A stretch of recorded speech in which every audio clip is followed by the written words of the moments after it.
got it back together. Great ball in from Langsdorff. Barmby to the far post, 1-1. So 2 goals in 10 minutes. We would have to wait another 9 until the scoring would resume. Langsdorff, who's been one of the best scorers in the USL this season, playing the playmaker role. We head to the 74th minute. Omar Salgado, his first goal in a Las Vegas Lights FC uniform. It was a game winner and a stunner. Absolutely amazing. Just unleashes here. The first one for the Lights. It was a great momentum pusher, and they were able to find some form from there, get back on track. They had been up and down, but it's good to see them still in the playoff hunt. Las Vegas Lights FC looking to bounce back after a gut-wrenching loss to Los Dos a week ago. T2 comfortably sitting inside the playoff line and looking to shore up their spot. It's Las Vegas and T2 when we come back.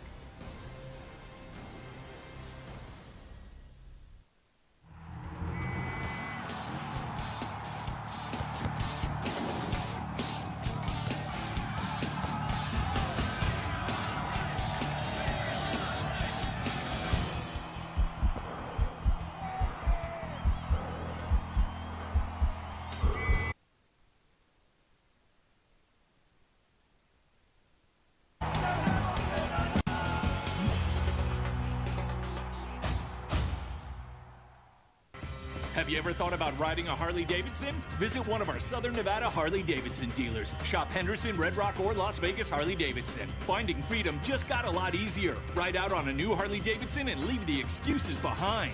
Now and throughout the Las Vegas Lights soccer season, you can sign up and win one of 2 great prizes. A pair of Lights tickets or Harley-Davidson Riding Academy classes for 1. Visit us at Henderson Harley-Davidson, Gibson and Warm Springs, Red Rock Harley-Davidson, Rainbow and Sahara, and Las Vegas Harley-Davidson on the Strip. What is Zappos? Allow us to introduce ourselves.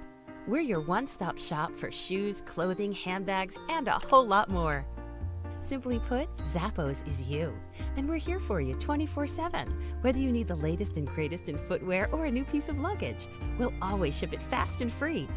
Add to that free returns and a 1-year return policy, and you'll be set for a worry-free shopping adventure. So let us help deliver happiness to your front door. Shop on Zappos.com today.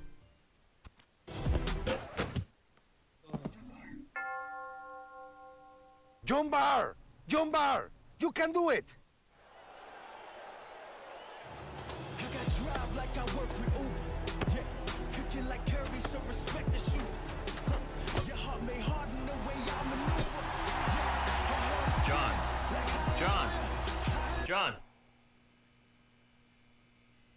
I'll do anything to sell you a car. Tonight's game is brought to you by Zappos. Visit zappos.com/LV Lights FC. And Finley Toyota. We'll do anything to sell you a car. And Plaza Hotel and Casino, the official hotel of the Lights in downtown Las Vegas.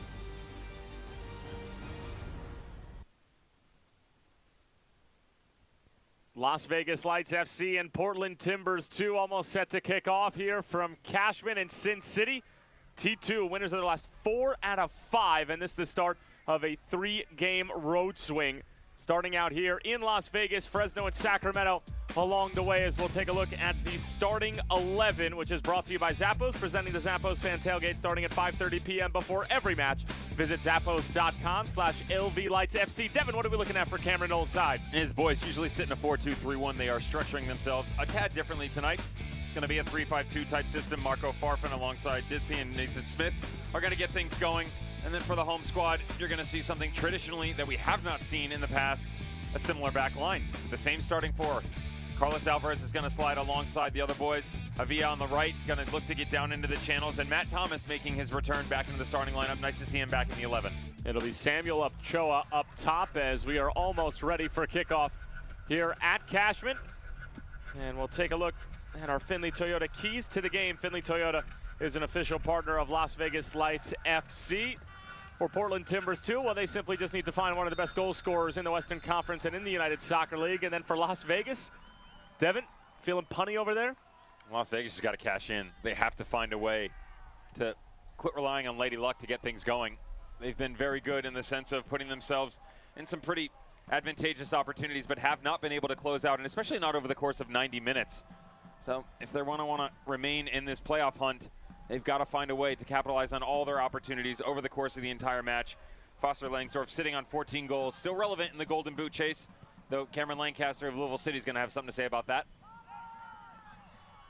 Chris Cortez of Phoenix Rising FC also throwing his name into the ring as we are officially underway as Mendiola's delivery nodded away. Samuel Ochoa. Actually, the last time that he scored a goal was against T2 back on July 22nd as Matt Thomas stumbles over the ball.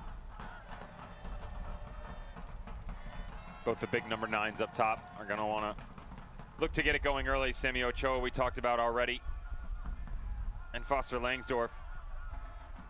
And to say that he's been inconsistent as of late, for him, you go a match or two without finding the back of the net.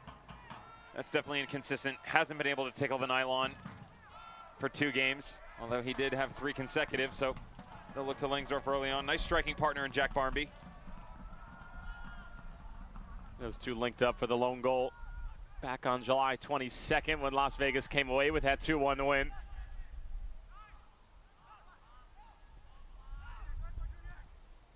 As Vegas will go all the way back for their eccentric goalkeeper, Ricardo Ferrino.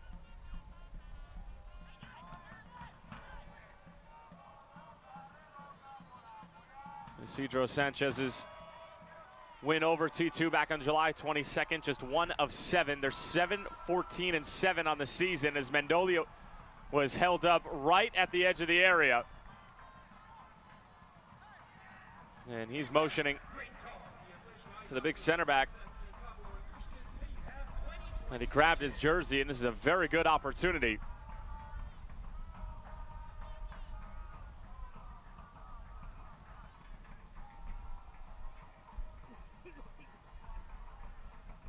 And normally we would see Omar Salgado on these types of set-piece opportunities, but as you can see from the UMC Health Report, UMC is the official hospital and emergency services provider for the Las Vegas Lights. Tonight's medical report includes the former #1 overall pick in the MLS Super Draft, as he is unavailable for selection.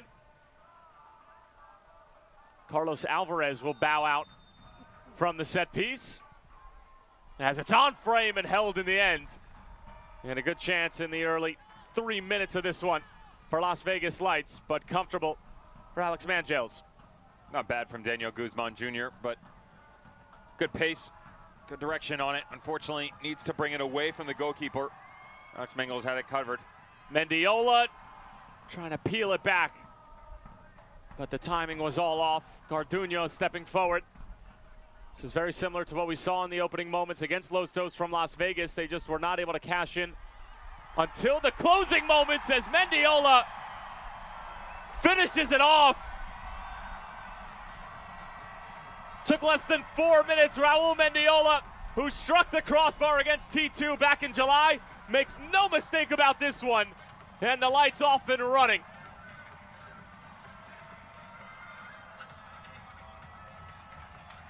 All the hype and talk that we've given so far has been to number 9, Sammy Ochoa.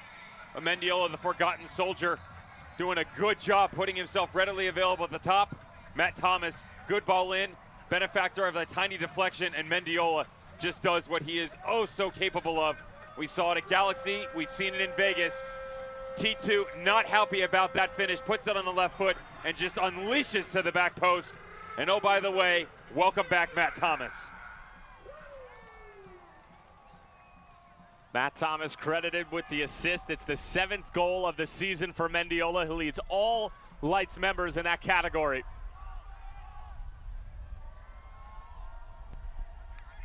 And Lights goals are sponsored by the official hotel of Las Vegas Lights, the Plaza Hotel and Casino in downtown Las Vegas. Here's Ochoa on the other end, looking to make it 2 quickly. And he was about 2 inches away from doing so. And T2 just all out of sorts. Looks like they just got off the bus, Devin. El Chalice and Isidro are going to be very happy with their boys so far. Nice long ball into the back post. Ochoa right off the chest. Tries to sneak it in the front post. See the goalkeeper sliding over. Trailing runs by Nathan Smith, who's been caught out of position twice in the opening 5 minutes. Cameron Knowles is going to want his back line to start locking it up. Mendiola wins it back. T2 struggling to have any sort of possession. And Thomas committing a foul.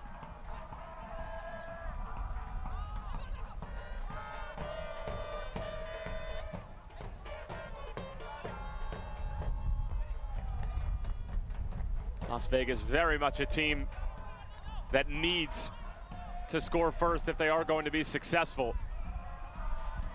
Although that was not the case against Los Dos.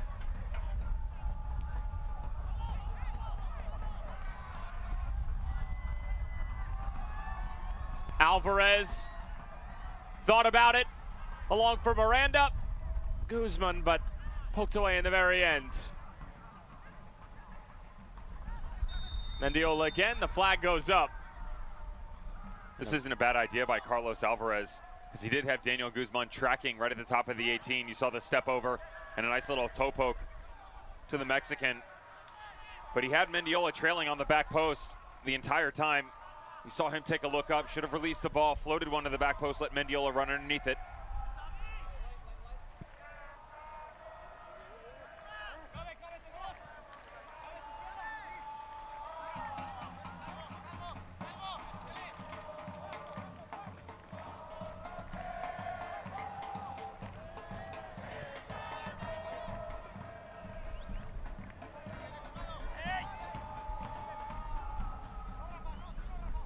Here's Lewis. And T2 will try to get a foot on the ball and find some sort of rhythm. They've been in a good rhythm as of late. 4-0 win over the Roughnecks a week ago today. A 1-0 win over Anthony Poulos' St. Louis FC back in Portland as well. They tripped up against Orange County in a wild affair with Thomasina Volton scoring that ridiculous goal that would end up being the game winner in the last 5 minutes. Before that, it was a 4-1 win against S2, a 2-1 win against San Antonio FC, 2-0 against Swope Park. I mean, this is a side that really has been in terrific form. They had their good run at the beginning of the season where they were sitting as high as 3rd place in the Western Conference table. Haven't had too many real highs, not too many low lows. They've really rode a steady train throughout the course of the 2018 campaign, which is a far cry from what you can say about them in 2017, where they were at the bottom of the barrel. I mean, they're almost like the Tulsa Roughnecks of 2017, when Tulsa was at the last place position for basically all of 2016, turn it around, make a playoff appearance, and really threaten San Antonio FC to the dying moments of that first round game in the USL Cup postseason a year ago. They went out and reloaded from a talent standpoint. Consistency has been a big factor as well. Just getting so much talent on the field on a regular basis doesn't hurt when you've got some guys from Portland Timbers coming on loan to help out the starting 11. But over that stretch that you talked about, they've had the ability to not only play well, but they've been able to do it at home. 5 consecutive games in that stretch that Tyler was just referencing, but now they're going to have to do it 4 out of their closing 5 matches are going to be away from Providence Park. So though they're sitting right in that 5 spot, what are they going to be able to do down the stretch? Ochoa. First touch lets him down. Quebecia. Mendiola appreciates the effort, but the execution was a bit off. As we're into the 10th minute, Raul Mendiola with his 7th goal of the season in the 4th. That got things started for Las Vegas. We mentioned at the top of the broadcast and during the pregame, just heartbreaking loss to Los Dos. As Efrain Alvarez with a stunner of a goal as this ball is whipped in. Langsdorf can't handle it.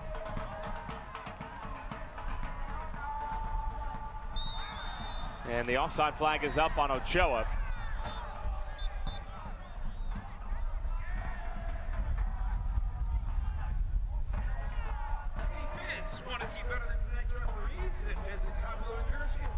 Ochoa with 5 goals on the season. It took him about 7 or 8 games to get going. Scored his first against Colorado Springs a few months ago. But just not really the consistent goal scoring that we were used to seeing with Sacramento a year ago and in previous destinations along his career. As Farino comes off of his line, this one right at goal. Cleared away, Barmby knocks it into Garduño. And that's just Ricardo Farino doing some unorthodox things and making life difficult for T2 up front. And the question continues to be asked by all those around the Las Vegas camp is when Ricardo Farino should and should not come off of his line. As Marvin Loria slips up, able to get it back. And last touch off of Mendiola.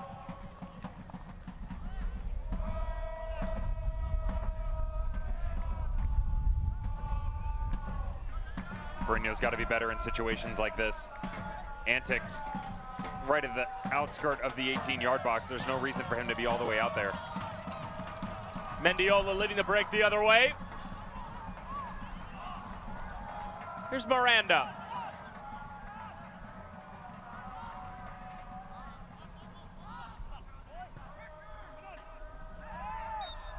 And the foul's going to go against T2 and Zambrano. The bullish central midfield, they're not happy with the calls. It looked like a 50-50 from our vantage point, but Zambrano and Raul Mendiola just getting tangled up, and our head referee, Matthew Franz, awarding the free kick for the home side.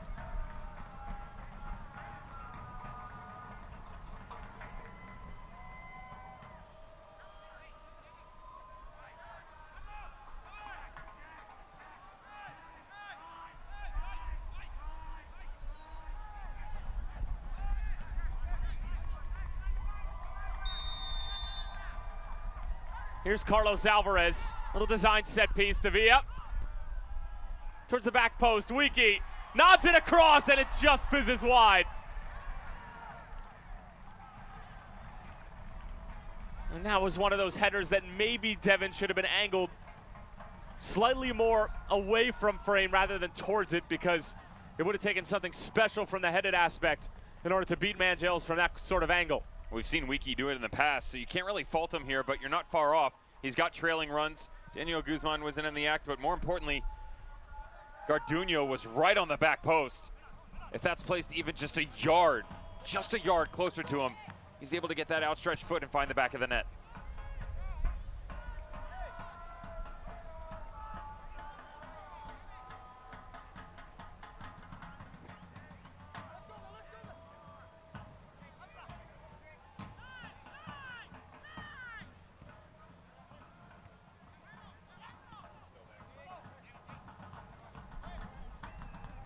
Avia.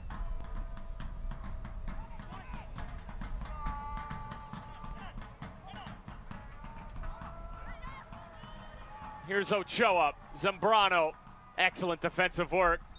Able to win the free kick as well. And he's probably one of the unsung heroes for this Cameron Knowles side, Devin. 23-year-old from Venezuela just does an excellent job in the middle of the park. He's the one who really gets the attack going in the other direction. Tonight he'll be alongside Modou Jadama as well as Andre Lewis. And they'll just tuck in to allow Nguiano and Marvin Loyer to get forward. Marvin Loyer will tend to stitch himself a little bit closer to the touchline, get all the way outside and use that big speed of his. Barmby's whip service cleared away by Garduño, and the foul called against Andre Lewis. And it was a late one at that, as Matthew Franz will trot over to make sure that Mendiola doesn't need further medical attention, as he's taken a couple of shots in the past few minutes or so. This is a difficult one from Mendiola because he goes to air. Andre Lewis tracking back. Mendiola goes up. How is he not supposed to challenge in that situation? But still, sometimes you just step back a little bit. And he is in the final third of Las Vegas Lights, which means they'd have to retain possession. You'd still have the ability with the personnel playing up high to employ that press that we've seen from T2 in the past.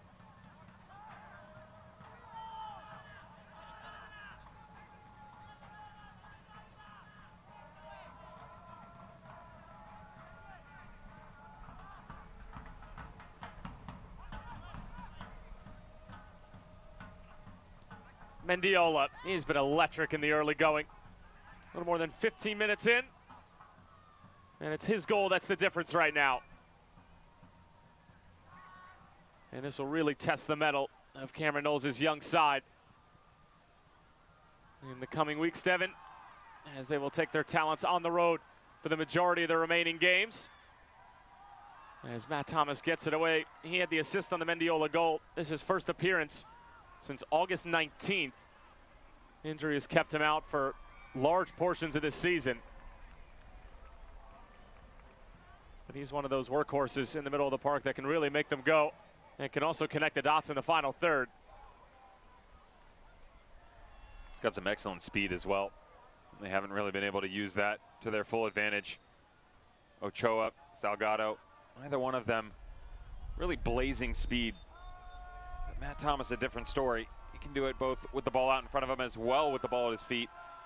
And they used to use him on the left side, but deciding to move him a touch interior alongside the likes of Rafa Garcia and Juan Carlos Garcia, Cabecchia, as he's so commonly known. See if that triangle in the middle can get things going. Well, they're going to need to if they want any chance at a sniff of the postseason. Their last win coming against RGV on August 4th. That was a 1-0 win. Huiki with the late goal. That would stand as the game winner.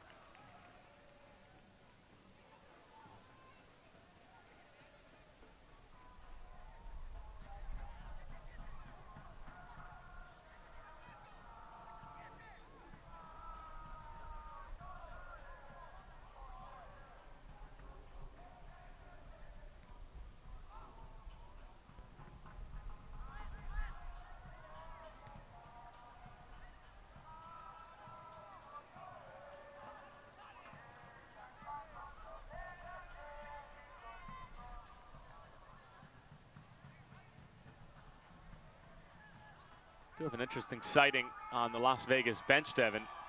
El Chalice and his son Isidro usually go with the all black on black, and El Chalice has done so yet again, but he does have a little bit of white print on the front of his shirt. We'll get a shot of it in just a second.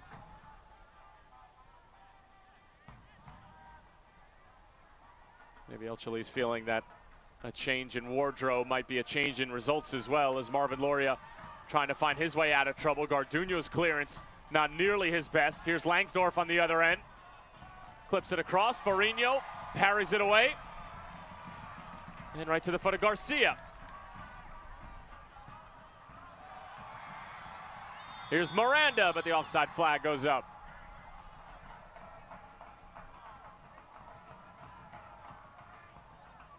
What do you give that in terms of a grade for the night, Devin? Bartender's special, 7.5. 7.5? 7.5. If there was musical notes or some sort of picturesque type performance on the shirt, I'd probably go higher. Just a plain black and white. The musical notes would mean a higher score. Higher score. Really? It's Vegas. Come on, man. Yeah. I mean, you're the fashionista. Yeah. I'm just the guy who likes to wear basketball shorts and T-shirts most of the time. Yep. Do some laundry. Thank you.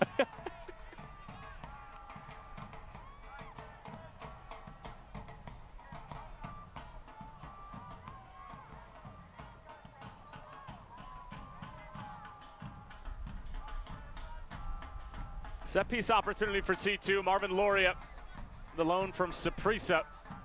Excellent Costa Rican outfit,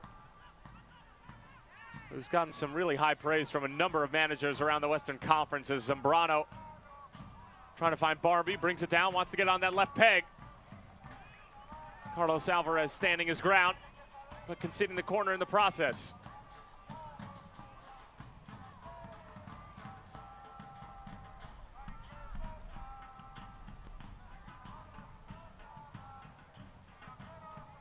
And Ricardo Farinho on cue, coming off of his line.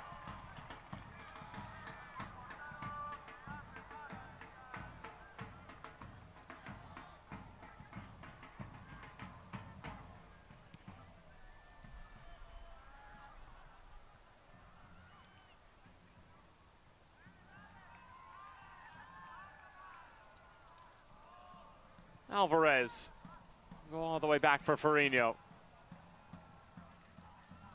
And any chance that he can get to leave the penalty area is one that he relishes.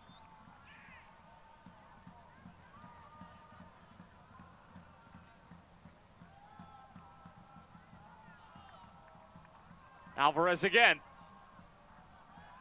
Driving forward, looking to create. Around Zambrano. Out wide. Matt Thomas's delivery is an excellent one, but dealt with properly by T2. Huiki. Pressure from behind in the form of Langsdorff. Avila looking to pick somebody out. Looked like there were calls for a handball initially from Las Vegas. Those subside, and now a corner kick coming up for the home side. Matthew Franz wasn't going to call it today. Not in that situation. Good ball movement from Vegas. Semi Ochoa finding himself alone again. It's exactly what Las Vegas Lights want to do. Find the big guy up top.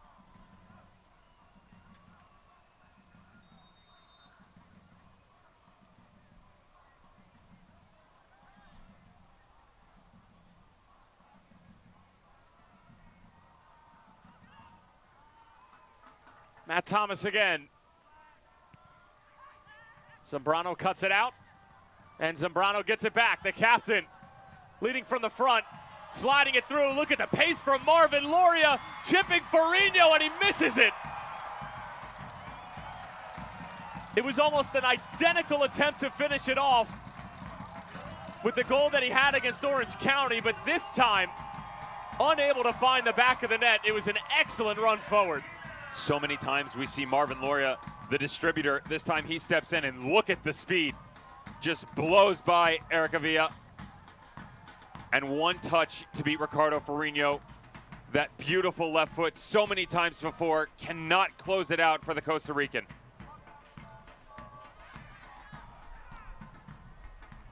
And it makes you appreciate it that much more when you see that type of finish at the highest level from the likes of Messi, from the likes of Harry Kane, from the likes of Cristiano Ronaldo, when they're able to do it moving at full speed and essentially convert 9 times out of 10.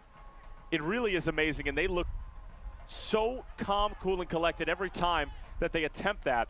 But Devin, in reality, as I'm sure you can attest to, I'm not exactly sure how many chances you had on a breakaway like that from the center back position. Easy, love. Am I wrong? Am I wrong? You're wrong. It's okay. But I like to play out of the back, but I'm with you. Go ahead. But that finish is so incredibly difficult to pull off. What you'll hear from a lot of people with the names that you just referenced is they make it look effortless because everything's in stride. There's no change in their demeanor emotionally.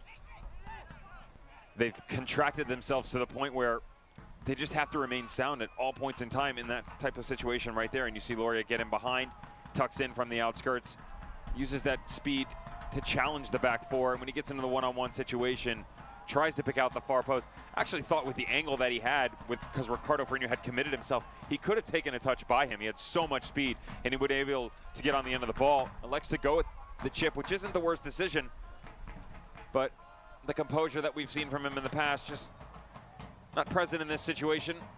Fortunately, T2 going to have to keep searching for that opening goal. And for any youngsters watching out there, is it more so of what you end up doing or the commitment to what type of finish that you are trying to pull off? That's kind of a trick question. Yeah, I mean, the bottom line is you want to find the back of the net.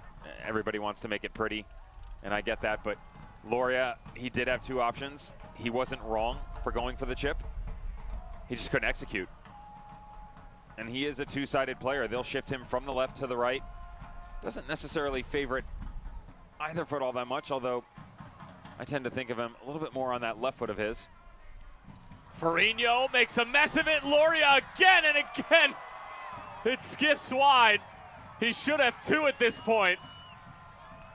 Gets some love from his teammates to keep on going, but Marvin Loria, especially by his standards, is going to be really upset with himself. You heard me talking about the left foot. Tries to put me in the place where I belong, the naughty corner.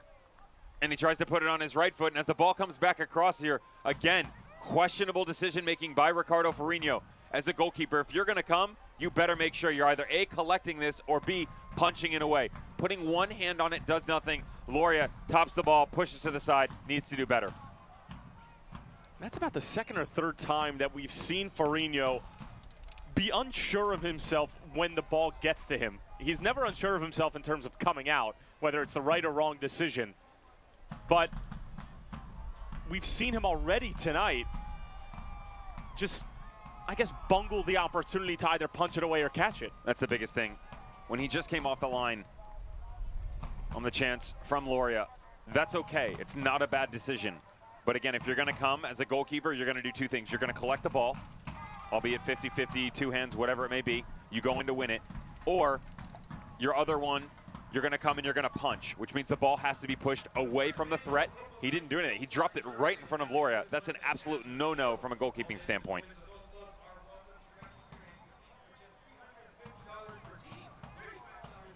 Well, he certainly is an entertaining keeper, Ricardo Ferrigno. There's no doubt about that.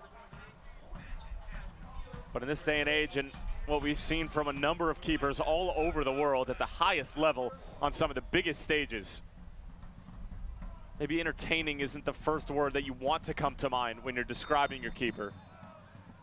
But given the situation at Vegas, Ricardo Ferrigno is almost exactly what they were looking for. And he has made some incredible saves, a number of which have been nominated for Save of the Week in the United Soccer League.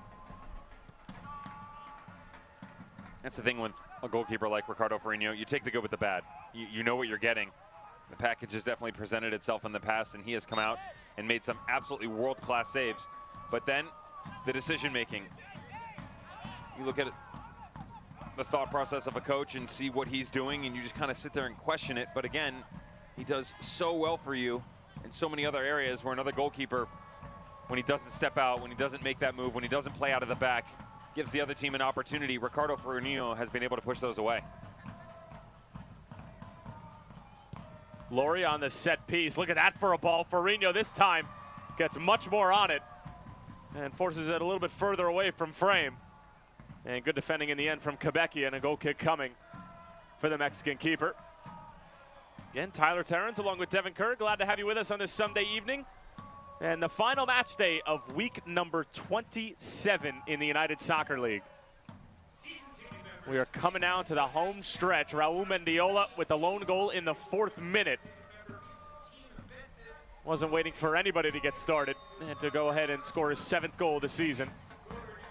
T2 have had a couple of brilliant chances to level, both in the form of Marvin Loria, and both didn't even end up challenging Ricardo Ferrigno. As he's trying to go over the top on one of them, the second, Ferrigno scrambled off of his line. T2 currently sitting in 5th. Las Vegas, well, let's just say they're a little bit further down the table than that. As Samuel Ochoa having a word or two with Matthew Franz.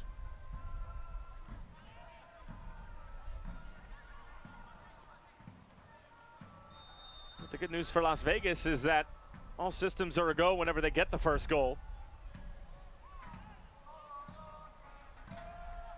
But such was not the case against Los Dos, as we've already mentioned. And that's an interesting one that's coming in from our producer, Ryan Rose, who does an excellent job. No draws for T2 when the opposition scores first. All or nothing. All the chips on the table. We are in Vegas. Yeah, I get it. I see what you did there. Okay. You want a pat on the back? Cookie? That's right, you're on your wedding diet. Yep. I mean, you talk about coming down the home stretch of the USL season. You're coming down the home stretch of this wedding diet as well. She's got a couple months to ruin it. Don't worry. Well, she let you eat steak for the first time in a while the other night, I heard. Porterhouse is delightful. I saw it on the USL News and Notes. Yep. Right underneath Richmond Kickers going to Division III. Devin Kerr finally allowed to have some form of red meat in the house. It's a tight one over there. You've visited before. You know what I can get away with and what I can't. You can't get away with your salty pizza that you cooked me that one night.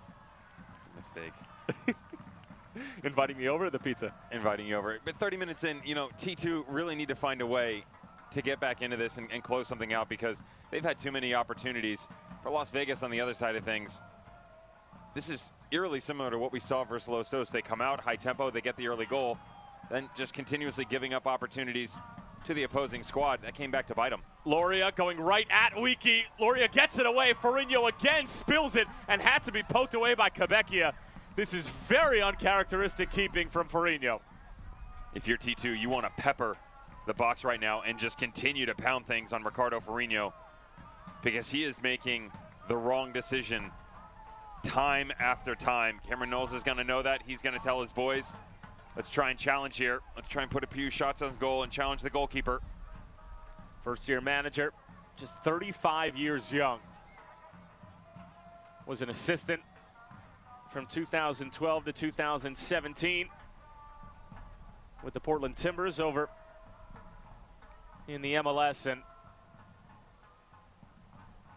like a Brendan Burke over the Bethlehem Steel in the Eastern Conference, Cameron Knowles has just done a magnificent job with these youngsters and the constant rotation of lineups and 18s and 23-man rosters, and given all of that, still able to find his team currently sitting in 5th place, and Brendan Burke's Bethlehem Steel currently sitting in 6th over in the Eastern Conference, as it'll be a corner kick coming up for T2. And Brendan Burke just recently being named Coach of the Month for August, and more than deserved.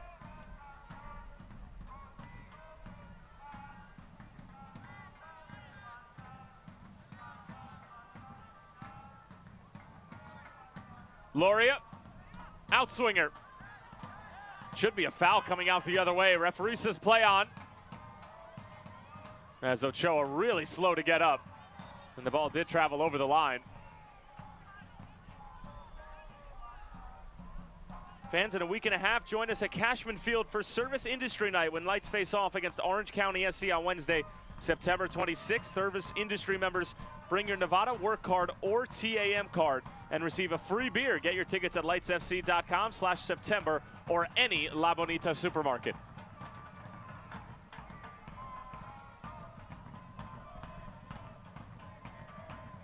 Well, the minute I said free adult beverage, Devin Kerr's head perked up.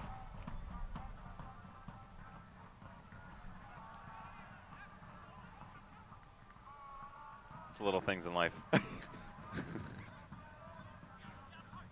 Loria, not a bad idea. Avia goes to ground, gets a piece of it, slows down Andre Lewis for a moment. It's a good ball sent forward and eventually cleared away by Carlos Alvarez, who was scampering back to get behind the ball. T2 turned in their lineup card. And formationally, we referenced it in the open that they were going to sit in the 3-back system of the 3-5-2.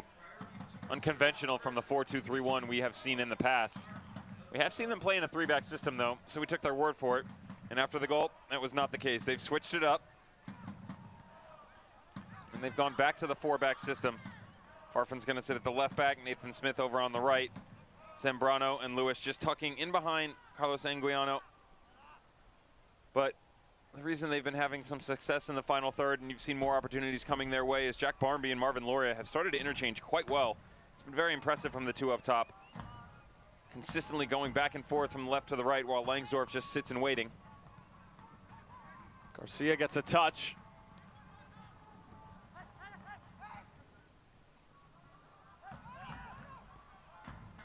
And Guiano's pass cut out. Cabecchia goes to ground. Ochoa can collect. Knocking on the door of the 35th minute, Raul Mendiola. 31 minutes ago with the opener in the 4th.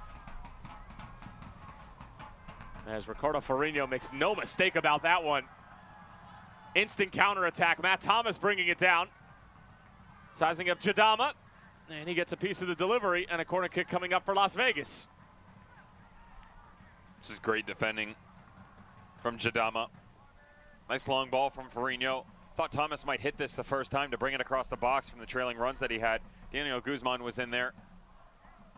He likes to bring it down and then resets himself, and just good job making his way back, Jadama.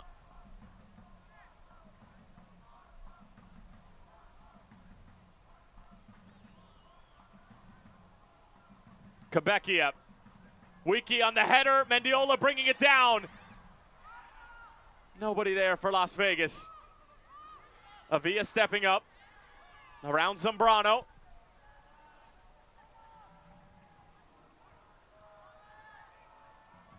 T2 win it back. This could be dangerous for Vegas. Zambrano looking to send Foster Langsdorf on his way. Lewis. Matthew Franz had a front row view. No call.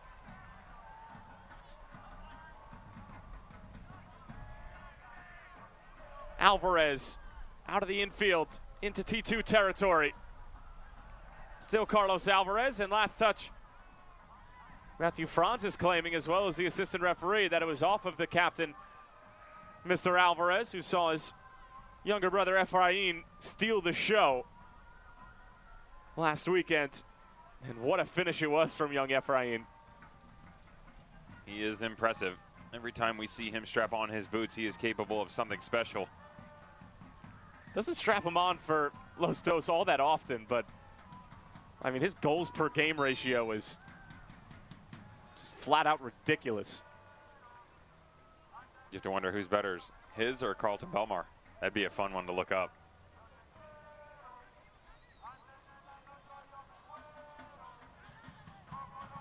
Didier Drogba? Well, that's just not fair.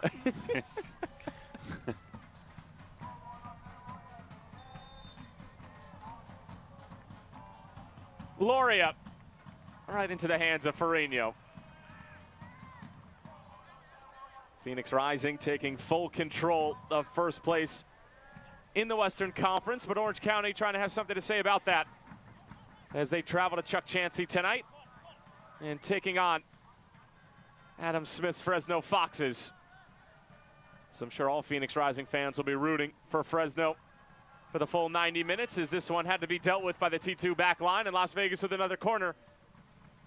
As we're approaching the 38th minute of play, Las Vegas looking good. T2 trying to respond after the opening goal from Mendiola in the 4th minute. In this day and age, it's so easy to point a finger at the attacking players and say, I want to be like him, but you really have to give credit to Nathan Smith and the defending crew. That has been T2 this evening.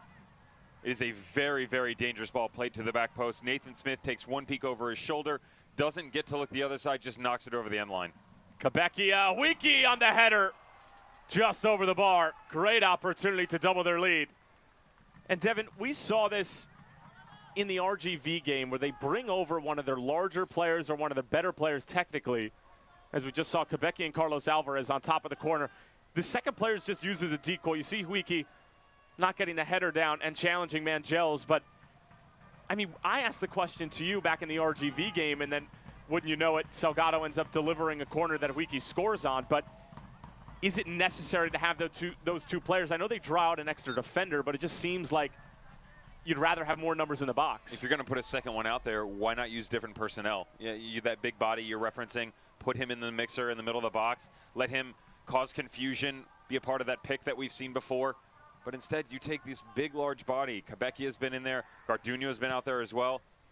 There's no need for it. Use one of the smaller guys, Matt Thomas. I mean, at this level, pretty much anybody can whip a ball into the box if need be.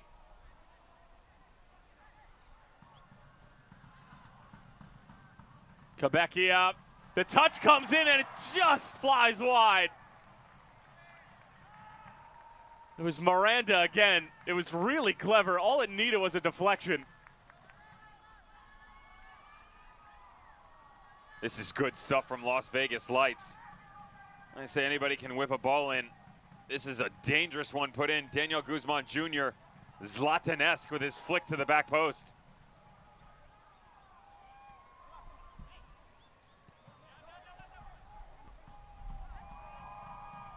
Mendiola not on the same page as Miranda as Garduño clears it away.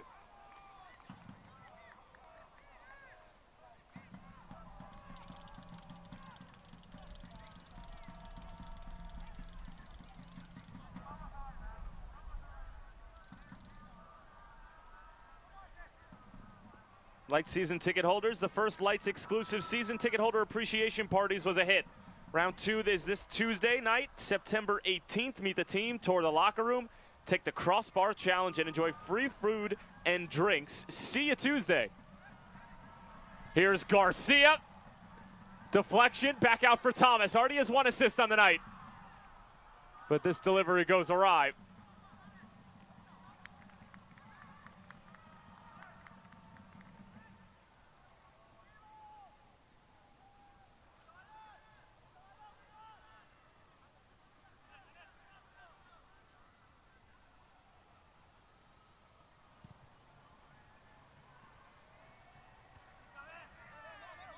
Quebecia up for the header. And Avila can just see it out of play.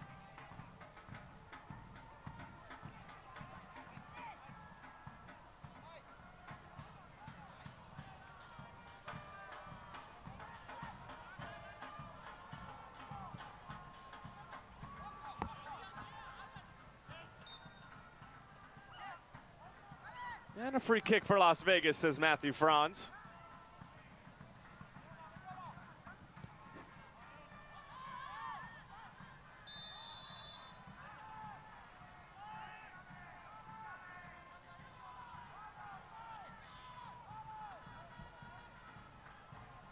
Devin, after the frantic start and the Mendiola goal in the 4th minute, T2 had a couple of chances to counter. Thoughts on Las Vegas dealing with those punches? Not very well, actually. They've struggled, and they've struggled in more ways than one. Again, it all goes back to the overlapping runs. Jack Barmby coming from the left. Loria drifting in. And we've seen the one-on-one plays, but a lot of it's been the long balls over the top. Really struggling speed-wise, and as a center back, if you can't keep up with the forward up top, that's not the end of the world. That happens on a regular basis each and every day in every league around the world. You just have to make sure you're positioned appropriately, use your body to your advantage, everything come down to angles, and that's all on Garduño and Wiki in the back. They just have to make sure they're communicating with their outside back, so when those long balls are coming in, they've already made that step, or they've got shoulder to shoulder with the forward up top, push them off the ball. Ochoa, not a bad delivery. Had to be helped out of play. Mendiola loves the effort from his number 9. And another corner for Las Vegas.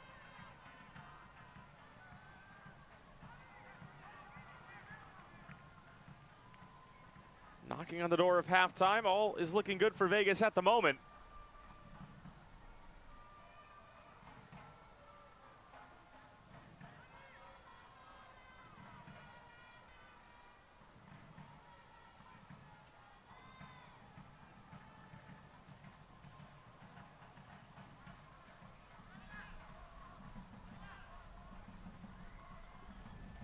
Carlos Alvarez, an outswinger. Ochoa gets there. It looked like last touch was off at T2. Indeed it was.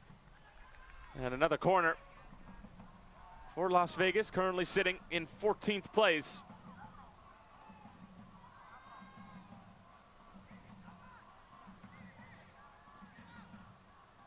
Alvarez again. Wiki. And he'll come out the other direction.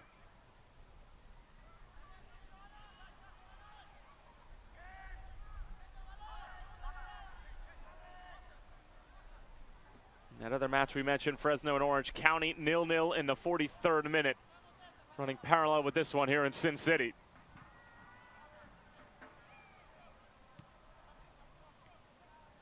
Mendiola. Trying to spring Matt Thomas free. Excellent ball forward. Matt Thomas can't quite get around Nathan Smith, who, as Devin mentioned before, does a terrific job along that back line for Cameron Knowles. Lewis fouled by Garcia, and that'll warrant our first yellow card of the match as Garcia shown mustard here in the 45th.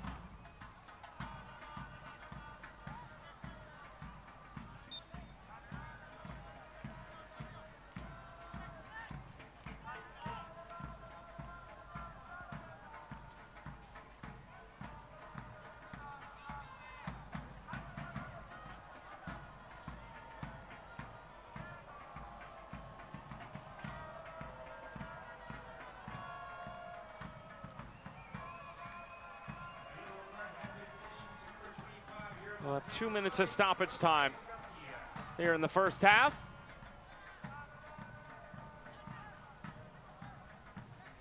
Zambrano just dinks it over the top. Farina was coming off of his line. What else is new?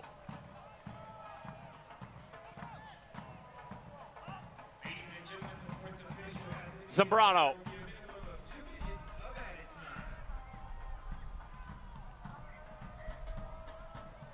Dispay.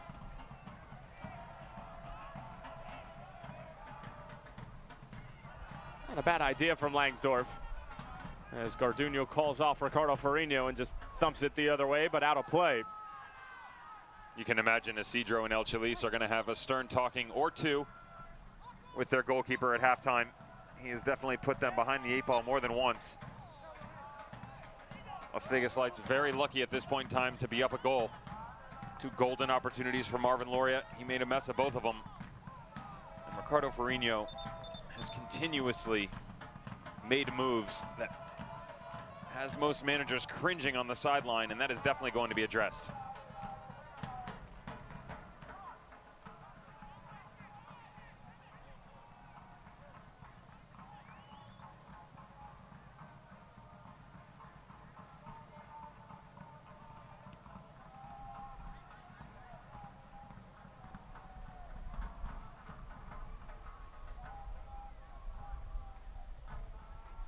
Really is interesting to watch El Chelis and his son Isidro interact, or not interact in the technical areas. Both of them just sort of pace back and forth, never really crossing paths or having a conversation, but more so just managing in their own styles, and it is interesting to see. Isidro technically the manager, El Chelis the technical director.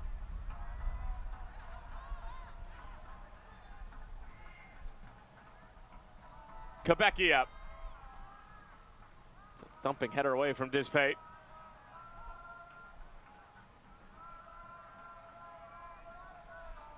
As that should do it for Matthew Franz. There you have it. He brings the first half to a close. One goal to be had by Raul Mendiola and Las Vegas Lights FC back in the 4th minute, as T2 took them about 10 minutes to wake up. Vegas maybe felt like they should have had a second. Meanwhile, Marvin Laureate for Portland Timbers 2, who's been an excellent midseason addition on loan from Saprissa, had more than a couple opportunities to get T2 back into the game. Las Vegas will head into the dressing room up 1-0. Devin Kerr, your thoughts? This looks very similar to a nice heavyweight title fight that you would catch in Vegas. Las Vegas catching an early uppercut to knock the opponent to the ground, getting that early goal. But T2 would have a say about it as well. They started to prove a formidable sparring partner coming back into the match, but these guys are going to have to go the distance in this one. It's going to be a long night. They're going to regroup at halftime, figure out exactly what the moves are going to be from a chessing standpoint, and get it going in the second 45. Well, Las Vegas Lights FC not mathematically eliminated from the postseason just yet, but they need wins on wins on wins. Right now, they have 3 points in their back pocket and 45 minutes to go. It's 1-0 to the Lights as we head to the halftime show.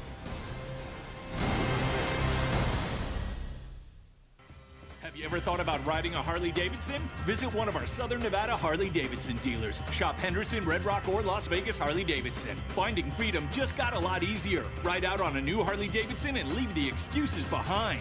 Now and throughout the Las Vegas Lights soccer season, you can sign up and win one of 2 great prizes: a pair of Lights tickets or Harley-Davidson Riding Academy classes for 1. Visit us at Henderson Harley-Davidson, Gibson and Warm Springs, Red Rock Harley-Davidson, Rainbow and Sahara, and Las Vegas Harley-Davidson on the Strip.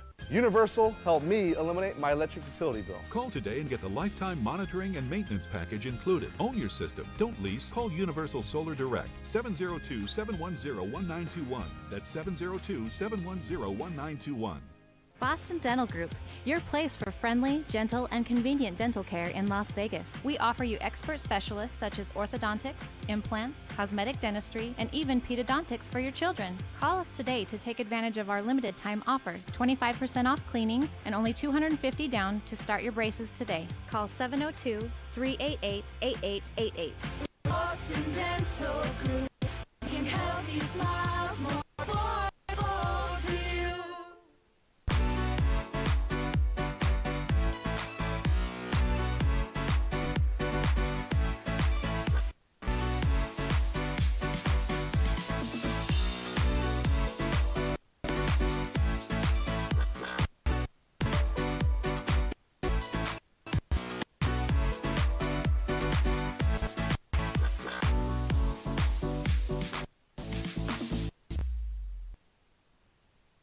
Hello, I'm Governor Brian Sandoval. There's a lot of confusion lately about health insurance.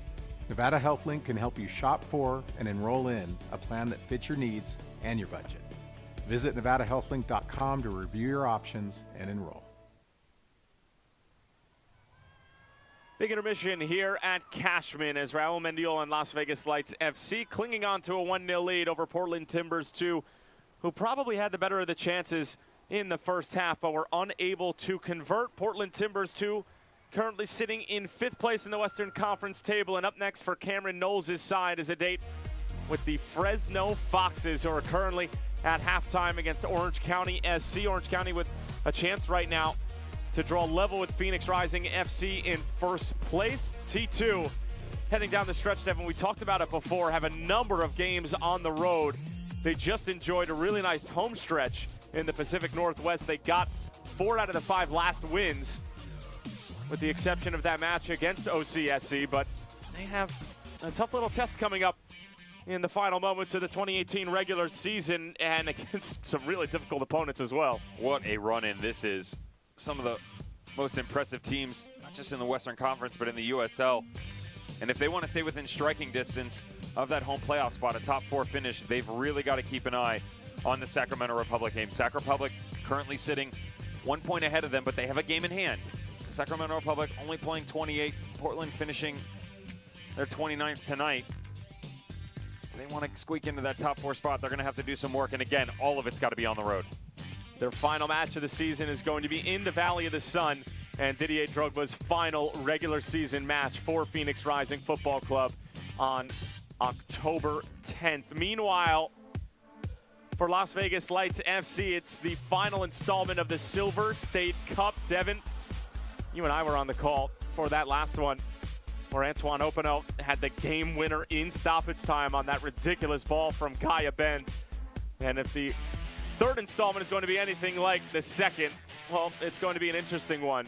And this is the remaining matches for Isidro and El Chalice, and almost as daunting as the T2 remaining games. You'd like to say it's more manageable because OKC Energy is in there, but even they're hot right now.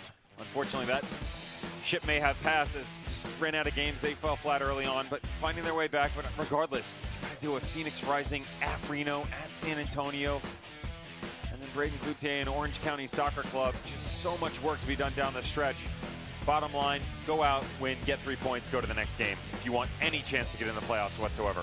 Well, they can only really worry about themselves at the moment. Meanwhile, Kelsey Steele's got something to worry about as far as Forrest Lasso is concerned, as those two played a game of horse, had a little chat, and some interesting nuggets on Forrest Lasso's roommate, Jimmy McLaughlin. Really cool piece. Check it out, folks. How's it going, everyone? USL's Kelsey Steele here with FC Cincinnati defender Forrest Lasso. So we're well aware of what Forrest can do on the pitch, so today we're going to see what he's got on the court. We've got a game of horse going with a few questions in between. So Forrest, you want to get to it? Let's do it. Go. Oh, let's go. Oh, pressure's on. Let's do it. We got an H, people. So you're rally guy. Favorite part about North Carolina? Ooh, sweet team barbecue.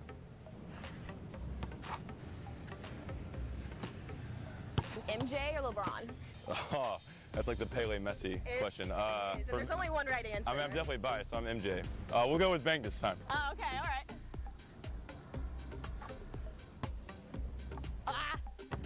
Oh, we got a letter. Okay, sweet spot then on the court. Top of the key. Top Why of the not? key, okay. Oh! Yes. Whose play would you mirror the most? Little size difference with Dwayne Wade. He was the reason I started watching NBA. Get out of here. What, only 5'6", 5'7" at 16, and now you're pushing 6'7" at 25? What's that like for you? So being the small guy, I was like the run of the litter growing up. I was always the smallest guy on every team, and then once it started to grow, I would like to say I was more technically sound when I was younger and smaller. And as I kind of grew, I kept the technical part of my game, and then I also realized that I had the physical side. When it comes to the game, it's definitely been a blessing. It's a special tool or trait that not everybody has, obviously. Killing me. Needed that. Being pulled in from that Cincinnati community, what do they bring to you guys? Oh man, I've been playing this game since, I don't know, 3 years old. Everybody likes the game, not everybody loves the game, and when you go to Cincinnati, you can tell that there's 40,000 people that love it. You're roommates with Jimmy. Tell me you've got a good story or two living with him over these last few months. Oh, we've probably seen it on a few goal celebrations, but he's got absolutely no rhythm. He's probably gonna hate that I told the world this, but he's, when it comes to dancing, this guy's pretty fun to watch. No, that's short. Ah! Give it to the champ. That was fun. That that'll do it for us today, Forrest. Thanks for coming along and bearing the heat with us. For now, that'll do it from Tampa.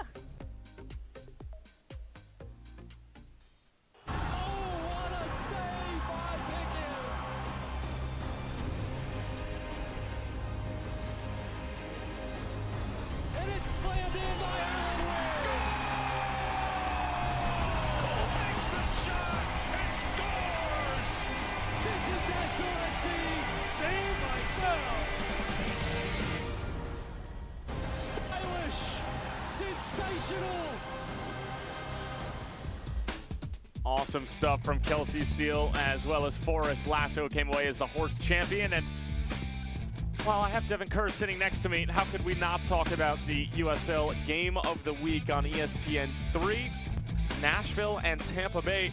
Tampa Bay not out of the playoff picture just yet. I mean, they are hovering right around, and you know, Al Lang hasn't exactly been the fortress that we're used to seeing. FC Cincinnati will travel to Richmond, and then Las Vegas Lights FC and Phoenix Rising, the final ESPN3 Game of the Week. Devin, what do you like? You got to jump on that Nashville Tampa Bay Rowdies game. That's the one that's going to be in everybody's thought process because it's so immediate and there's only a few games left. But you got to look at exactly what's going on in the Western Conference and take a step outside. Big picture for everybody here. Orange County, Wednesday. That's a tasty one. Real Monarchs are going to have to go take on Aiden Quinn. How about Darren Powell, San Antonio? They were hot. They were not. They're back on track again. And we already mentioned Brendan Burke during the first half being named the Coach of the Month. Cameron Lancaster, 19 goals on the season as he is putting some distance between himself and the rest of the pack. Chris Cortez, Daniel Rios, Thomasina Bolton trying to have something to say about that. And Richmond Kickers, great to see that one of the longest running North American soccer franchises is going to be continuing play in Division 3 in the USL for the 2019 season. Excellent stuff from the Kickers as we're going to head to our final break of the halftime show. When we come back, first half highlights, stats, and of course, second half kickoff. Don't go anywhere. Boston Dental Group, your place for friendly, gentle, and convenient dental care in Las Vegas. We offer you expert specialists such as orthodontics, implants, cosmetic dentistry, and even pedodontics for your children. Call us today to take advantage of our limited time offers. 25% off cleanings and only $250 down to start your braces today. Call 702-388-8888. Boston Dental Group can help you smile more affordable to you.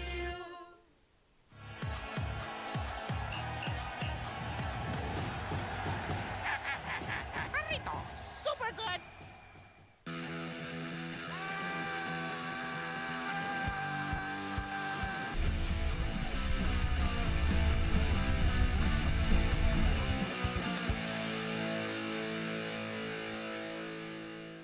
Jarritos. Super good. Que bueno son.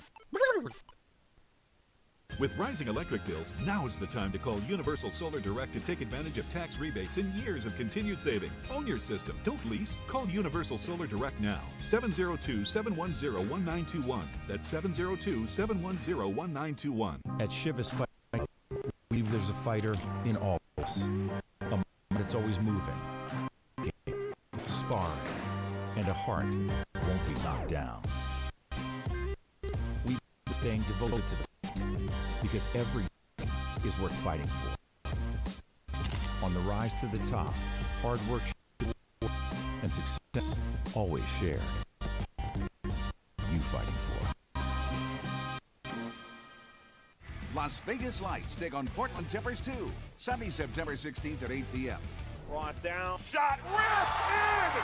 Join us at Cashman Field or tune in for all the action on MyLV-TV, Channel 21, Cable 12. Have you ever thought about riding a Harley-Davidson? Visit one of our Southern Nevada Harley-Davidson dealers. Shop Henderson, Red Rock, or Las Vegas Harley-Davidson. Finding freedom just got a lot easier. Ride out on a new Harley-Davidson and leave the excuses behind. Now and throughout the Las Vegas Light soccer season, you can sign up and win one of 2 great prizes. A pair of Lights tickets or Harley-Davidson Riding Academy classes for 1. Visit us at Henderson Harley-Davidson, Gibson and Warm Springs, Red Rock Harley-Davidson, Rainbow and Sahara, and Las Vegas Harley-Davidson on the Strip. Lights FC is brought to you by NV Energy. Download the Lights FC mobile phone app today, powered by NV Energy. By your Southern Nevada Harley-Davidson dealers. Learn to ride or ride better at the Harley-Davidson Riding Academy. And by Boston Dental Group, the official dentist of Lights FC.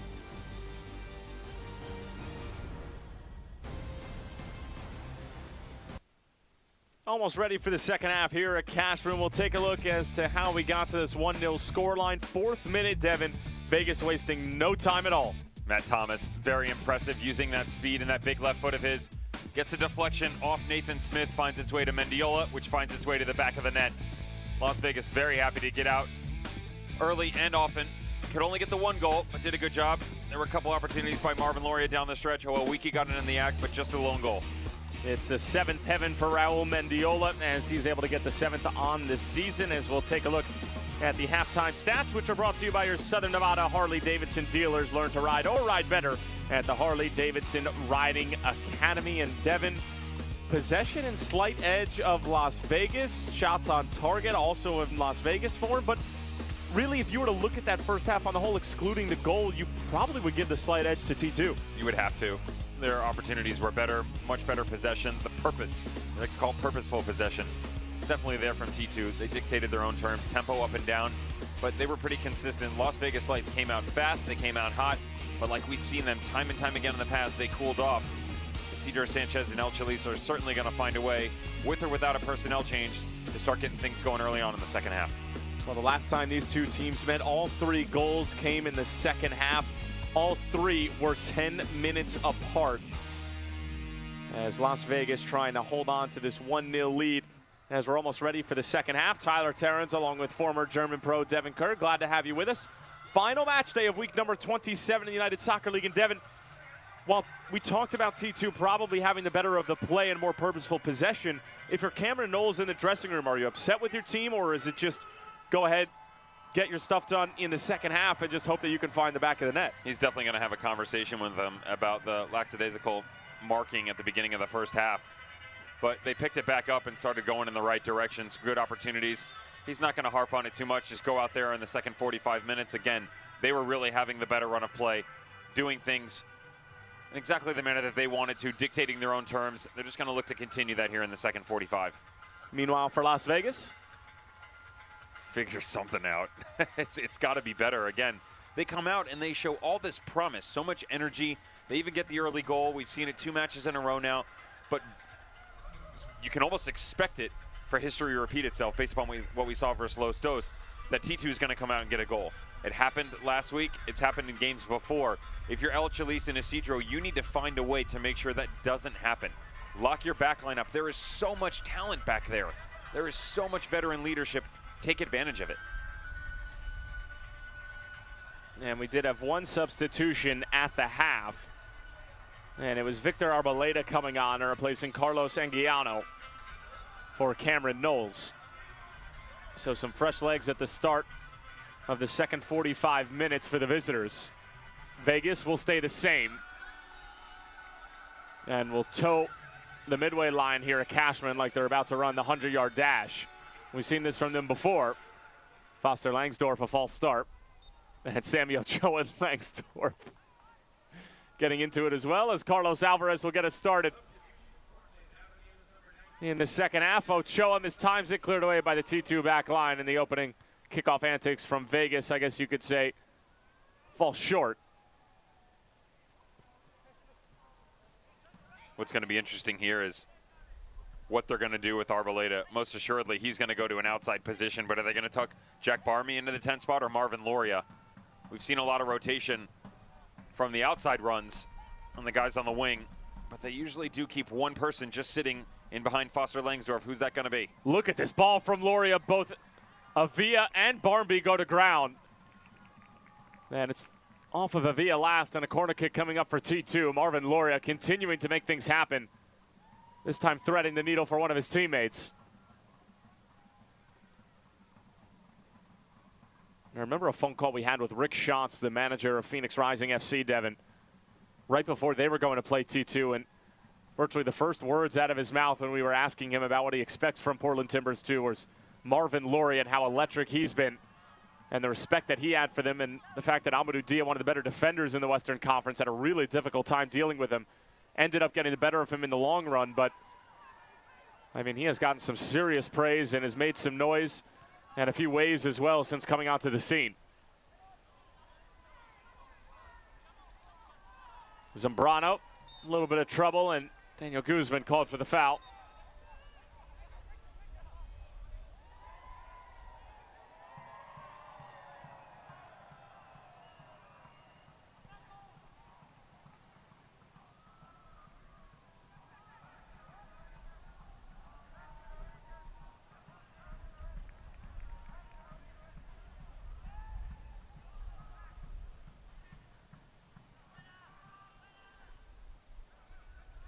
Andre Lewis, a little bit too much on it. Arboleda can't get there. But more good ideas from the young side. As Ricardo Farinha looking to turn things around from the first half that he endured.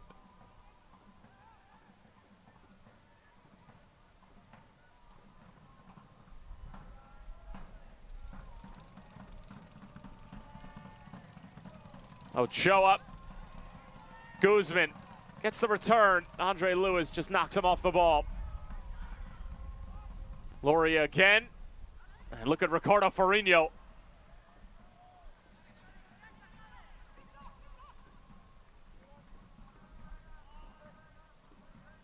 Through for Arboleda. Back post. And Barbie unable to get there.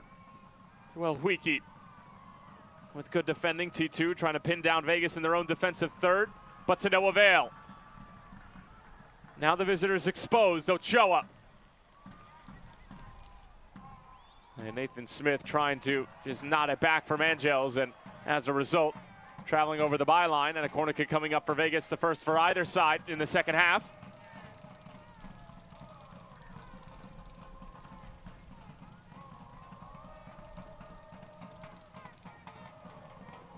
You saw those statistics being dropped out from our outstanding producer, Ryan Rose. And Vegas really putting down the clamps in the second half. One of the top 5 teams in the United Soccer League with goals conceded at home in the second half of play. Quebecia. Won by Lewis. And Carlos Alvarez will go all the way back for Matt Thomas.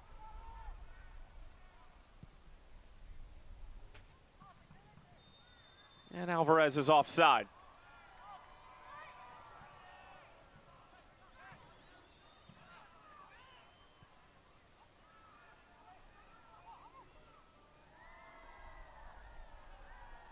Here's Loria. Wins it from Avila. Marvin Loria. Shot denied by Wiki, but continues to make his presence felt. You can see Zambrano was not happy at the edge of the box. He expected that ball to be pulled back. But a corner kick coming up nonetheless. Zambrano wanted the ball at the top of the 18. Foster Langsdorff had made his way to the back post. He was furious as well. Barmby. Back for Loria. Opens up his hips. Langsdorff back in, and Huiki. That's really well done.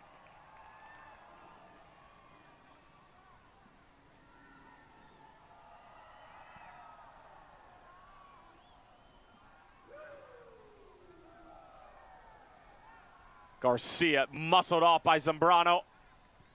Pass was cut out by Zambrano initially, and then Garduño did him one better on the other end.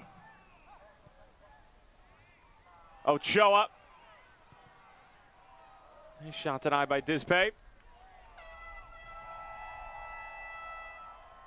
Not a ton of ingenuity from either side entering the final third in the opening moments of the second half, Devin.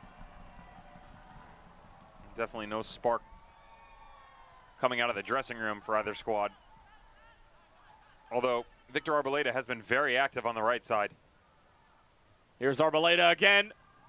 Sends it across, and Garcia cleaning up the mess, and Vegas trying to figure things out defensively. T2 still frustrated with themselves in terms of the lack of cohesion in the final third as well, as this one runs all the way through. Arboleda almost got a touch to it, and Ricardo Farinha's looking around and saying, how on earth can that happen from a restart on a corner? It's all about decision making for T2, but at least they're communicating with each other. Victor Arboleda had Jack Barmby this time trailing on the back post. Elected to sort of a hybrid strike cross. There was a gray area there. And then the restart by Vegas was absolutely horrendous. Need to do better in those situations. T2 very unfortunate not to come away with something.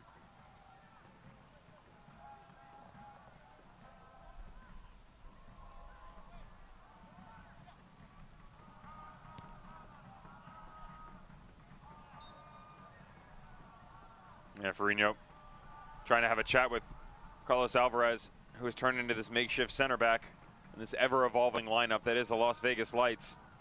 Managers constantly changing the personnel around, moving the starting 11 all over the place.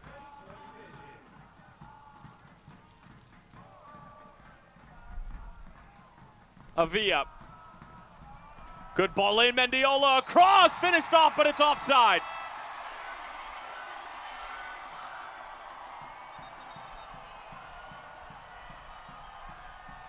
It was almost too good to be true for Vegas.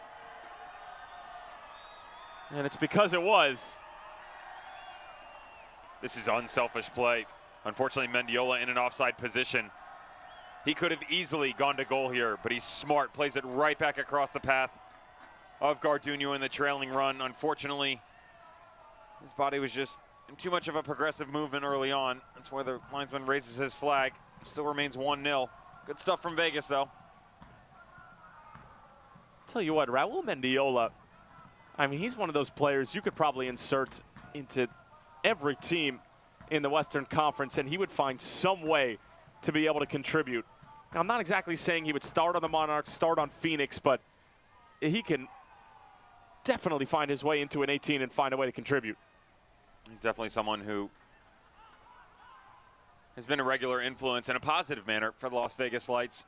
Unfortunately, his manager telling us in a most recent conversation that, you know, sometimes the mental games get in the way for him, and he lets his personal life drift into his professional career. That causes some up and down performances. We've definitely seen that. He was able to find net a few times in the game of the week about a month and a half ago versus OKC Energy in that ridiculous 6-4 game that turned into a track meet in the latter moments. And then he went dormant for 3-4 matches where he's in the starting lineup, can't really do anything. We saw that last match versus Los Dos. They pulled him off at halftime. Quebecia a little slow to get up.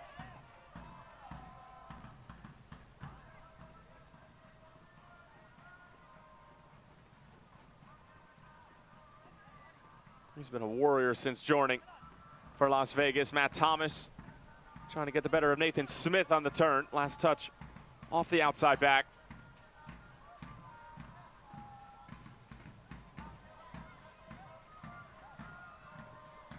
Andre Lewis just dinks it forward. It's a great ball. Barbie has it on his favored left peg. Looking for Langsdorff. Oh no, they missed it again. Another opportunity wasted for the visitors. Everything is perfect up until the final product. Have we seen better service all season long than from the likes of Jack Barmby? He is absolutely amazing. And he does it on the left, on the right. You like him better on the left side with that beautiful left foot.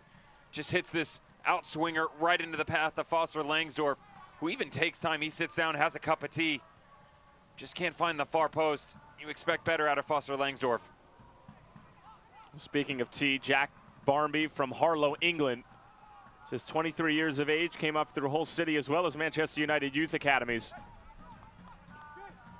And when you're throwing names like that into the mix at a young age, you obviously have a lot of promise and a lot of upside. Things obviously didn't go exactly to plan. He's not starting in games at Old Trafford, but a lot of skill and is trying to make a name for himself here in the States.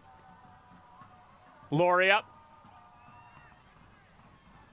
trying to get the return. Weekey read it well. Avila striding forward. Nobody stepping to him just yet. Avila finding Ochoa, trailing run. Sammy Ochoa parried away by Mangels. Probably the most crisp movement we've seen from Vegas in the final third. Mangels up to the task, and it remains a one-goal game. This is exactly what you want from your goalkeeper. Knows that he can't get his entire body behind it. Just takes both of his hands, pushes it to the side. Textbook goalkeeping. Sammy Ochoa still looking for his 6th goal this season. His 5th was against T2 back on July 22nd, as Matthew Franz will promptly blow his whistle and send it the other way in favor of T2.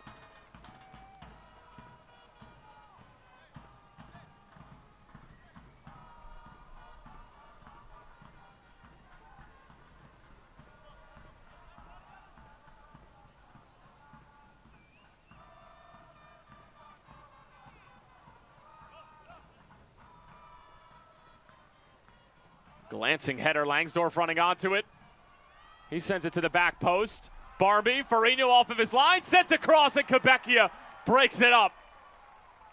But again, it's Ricardo Farino coming off of his line there that opens up the window of opportunity for T2, and thankfully Quebecia making a great sliding challenge.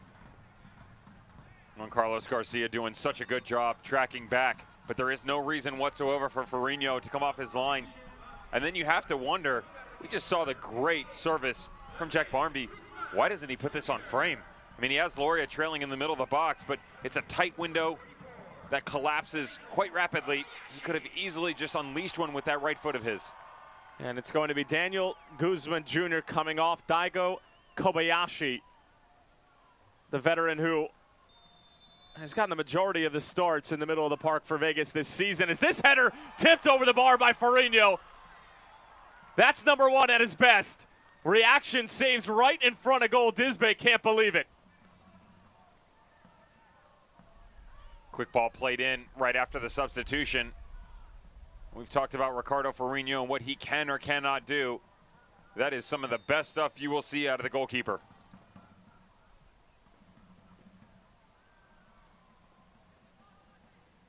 Matthew Franz is Stern talking to with Disbay, as well as Quebecia, Wiki and company were trying to defend. Samuel Ochoa sort of marking up zonally, as again it comes in a header over the bar from Jadama.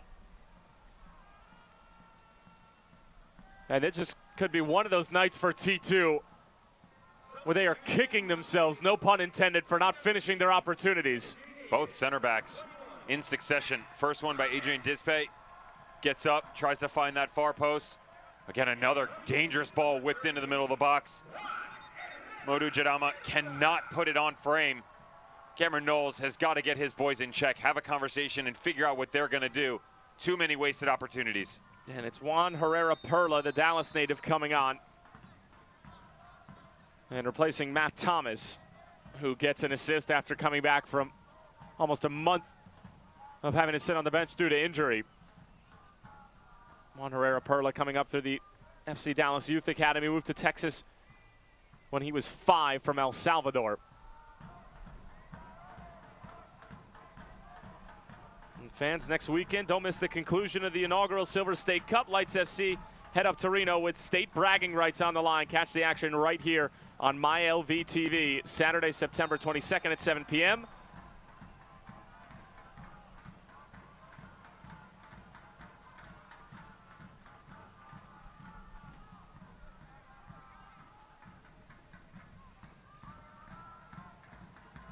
And what an opportunity that'll be for Vegas, Devin. While the playoffs might be out of reach by that point. State bragging rights and an opportunity to spoil the party for Reno for their playoff hopes. And always with rivalries, it's, well, if we can't make the postseason, we don't want our crosstown rivals to make it either. You're spot on. It's exactly bragging rights, pride, heart, all of that comes into play. We've definitely seen a lot of emotion from Las Vegas Lights over the course of the season. Hopefully for them, it will have an impact on their playoff seeding. So a couple squads coming down the stretch. We'll have something to say about that. T2, over the next 30 minutes or so, trying to get involved. Well, the live standings, T2 currently sitting in 4th. Reno in 8th. San Antonio nipping at their heels with 43 points. Reno at 45. Arboleda. Loria. Goes negative for Lewis, gets the return. Forced to go back one more time in order to go forward. Here's Nathan Smith, plenty of time and space, cuts it back, whips it across. Garcia, the trailing challenge. And a foul coming out the other way. Jack Barmby the culprit.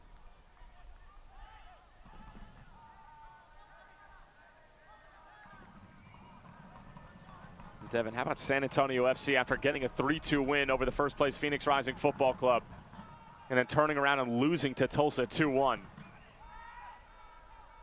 They were in a nice run of form. They had a couple good games in a row that they took down the Monarchs as well. Took down the Monarchs Phoenix Rising. Monarchs haven't won a game in ages. Ages. Far cry from what we saw in 2017 as Arboleda mistimes the skip of the ball here at Cashman.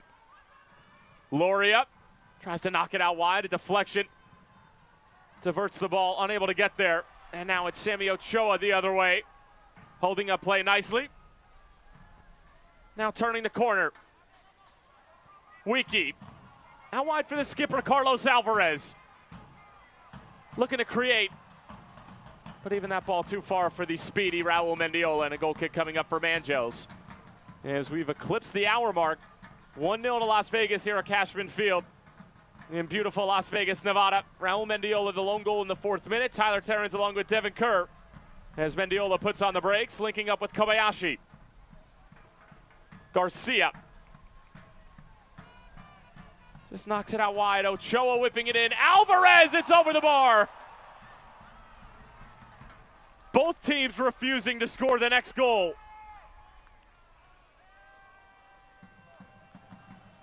Good to see the captain getting involved there. Nice thumbs up. Carlos Alvarez, we saw him play a ball just a moment ago. This time he's drifting to the far post. You track back to last game versus Los Dos at halftime. They made some tactical changes. And I asked Isidro, why did you bring on Juan Herrera Perla when you had Alex Mendoza sitting for the middle of the field? He said, listen, we wanted to go into type of a 3-back system. We brought in Herrera Perla, moved him into the back. Carlos Alvarez was their left back to start the game. They moved him up. They've done the same thing here, replicating their movement from last match in hopes with a different outcome. Carlos Alvarez is going to start playing a much higher line. Kobayashi shifting into the middle, and they're going to look to feed each other over the next 20, 25 minutes, see if they can get a second goal. Here's Kobayashi trying to do it himself. Felt that he was fouled, but committing a foul the other way. It was Garduno.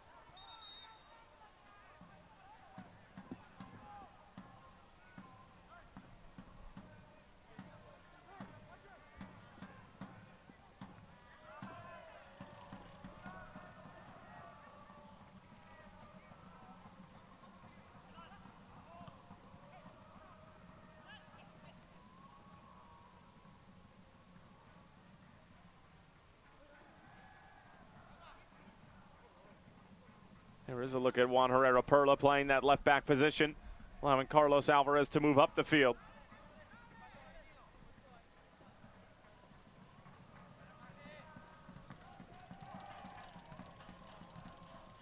Jadama knocks it away. Flick on header. Here's Barmby the other direction. He's got some kind of left peg, Barmby. If that hits the frame, it's in the back of the net. He thinks Ricardo Ferrino got a fingertip on it. Made his way directly to the corner flag. The speed, super impressive. And his first touch was really nice as well. Gave him an opportunity to set himself up and have a crack on goal.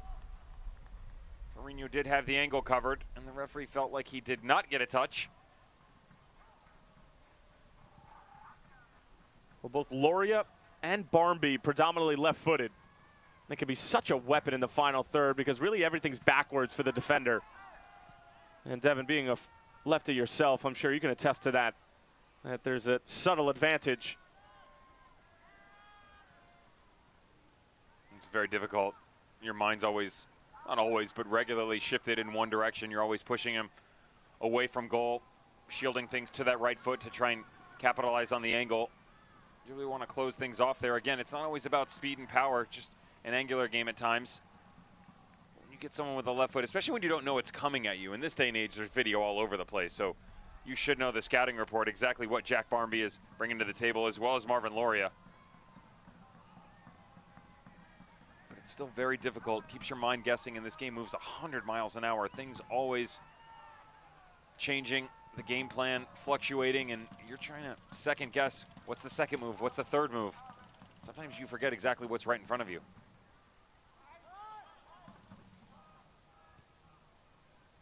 Nathan Smith getting forward again. Second or third time we've seen him do this in the second half. But not the first time we've seen that kind of delivery. Fans, the Southern Nevada Water Authority reminds you that fall mandatory watering restrictions are in effect. Change your watering clock to 3 assigned days a week. Visit changeyourclock.com to find your mandatory watering schedule.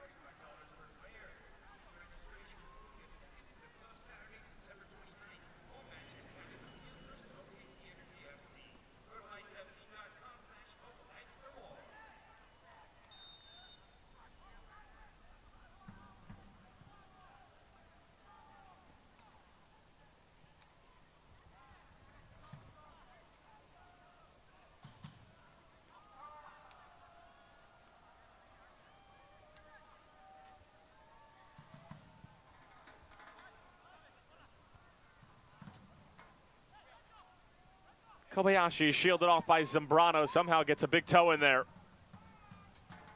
And Ochoa is offside.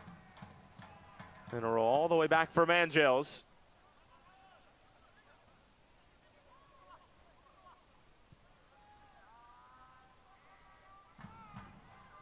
T2 down a goal, 68th minute, but patient. And right on cue, give the ball away.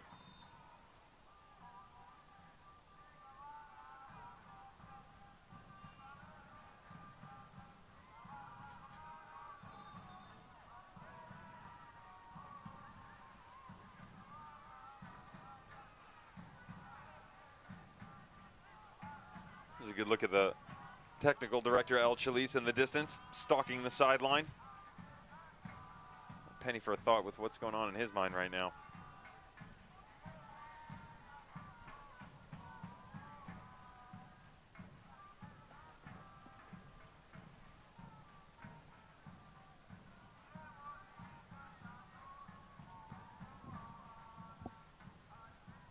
Quebecia, cool head to find Kobayashi in the middle of the park. On the turn. Closed down quickly by Arboleda, who's been a spark plug since coming on. At halftime, Frangiano, Dizpay has to go back. Ochoa was a longer stud away from getting a touch to that.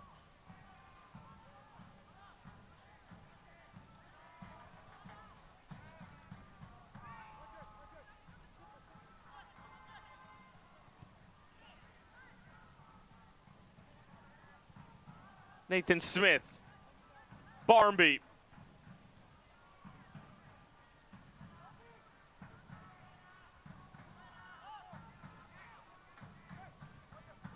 Andre Lewis.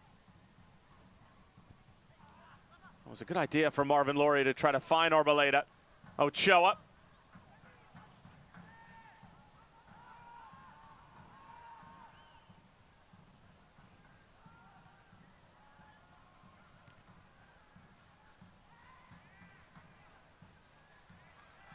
Ochoa wrapped up with Jadama.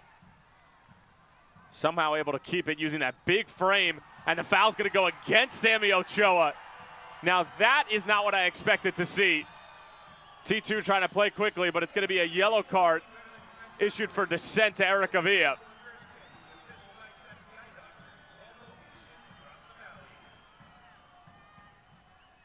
Might have been an elbow we didn't see, but Devin, from our vantage point in real time, even though he's going in the other direction here, there's two things going on. Number one, it shouldn't have been a foul, except for the fact that when the referee steps over, as the play starts to come the other direction, Sammy Ochoa, you can see him grab the shirt and just overextends himself. Still shouldn't have been a foul. There's no reason for the referee to blow the whistle. I was going to say, in those types of situations, when you have the offensive player shielding off the defender, there's always shirt grabbing involved. And the problem for him is there's the two-step where you get that window where it just opens up. You can see the arm overextended. The referee saw it as well, and that's why he blew the whistle. Not necessarily Sammy Ochoa's fault. And now Matthew Franz dishing out yellow cards like Vegas were dishing out cash a week ago. As Ochoa shown mustard in the 72nd. I think I still saw a couple dollar bills floating around Cashman.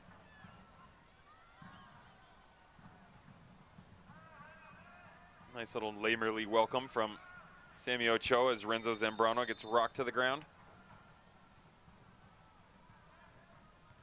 It's always polite to introduce yourself. Here's Arboleda. There's the equalizer for T2. They caught Las Vegas napping, and the second half substitute, Victor Arboleda, draws T2 level here at Cashman. 19 minutes remaining, 1-1.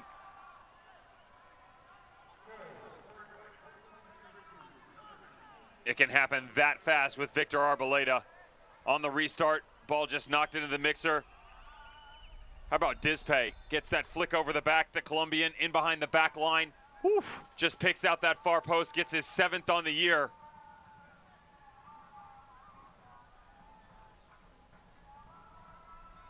And now you wonder, what's the response from the home squad? We've seen this so many times from Las Vegas Lights, where they have not been able to hold a lead.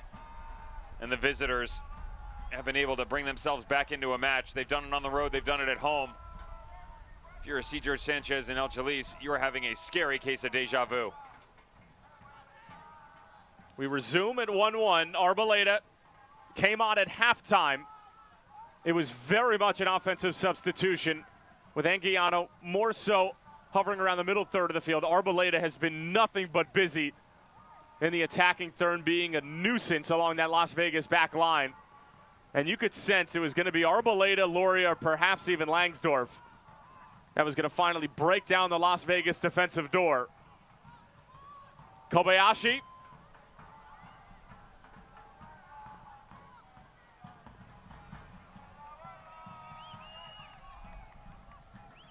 Arboleda with his 7th goal of the season. It's the next highest total in that department for T2. Foster Langsdorff with 14. And Arboleda with 7 goals in only 13 appearances. Here's Langsdorff trying to turn the corner. How's that for a challenge from Juan Herrera Perla?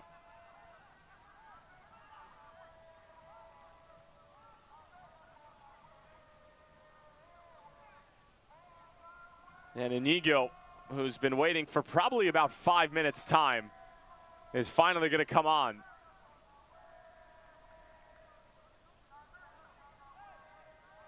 And Rafael Garcia saying, it's not me who's getting substituted off.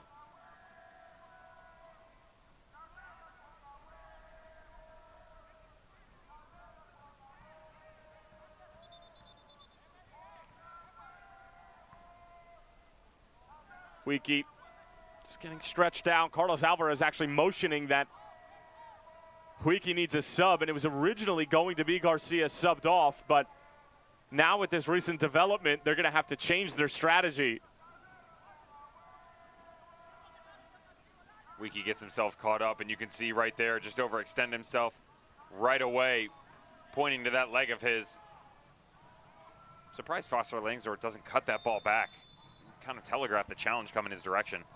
I'll tell you what, terrific camera work from our crew, as well as our director, Gage Tillotson, able to catch the injury and the sliding challenge all in one picture. You could just see Corey Jeffries on the bottom of your screen motioning to the sideline that Wiki will need a substitution. So Rafael Garcia is going to be saved by the whistle. He will not be coming off. It's going to be Wiki.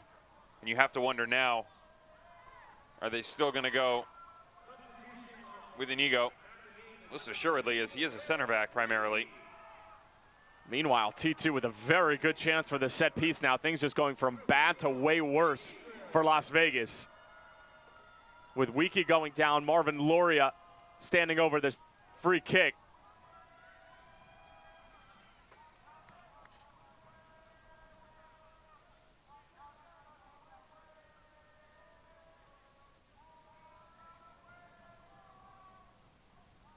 People at home always wonder what it's like to be in the mind of. There's a good look at exactly what Loria's dealing with. Loria straight into the wall. He'll be able to collect, though. Loria trying to beat Farinho at the near post, but it was never going to happen.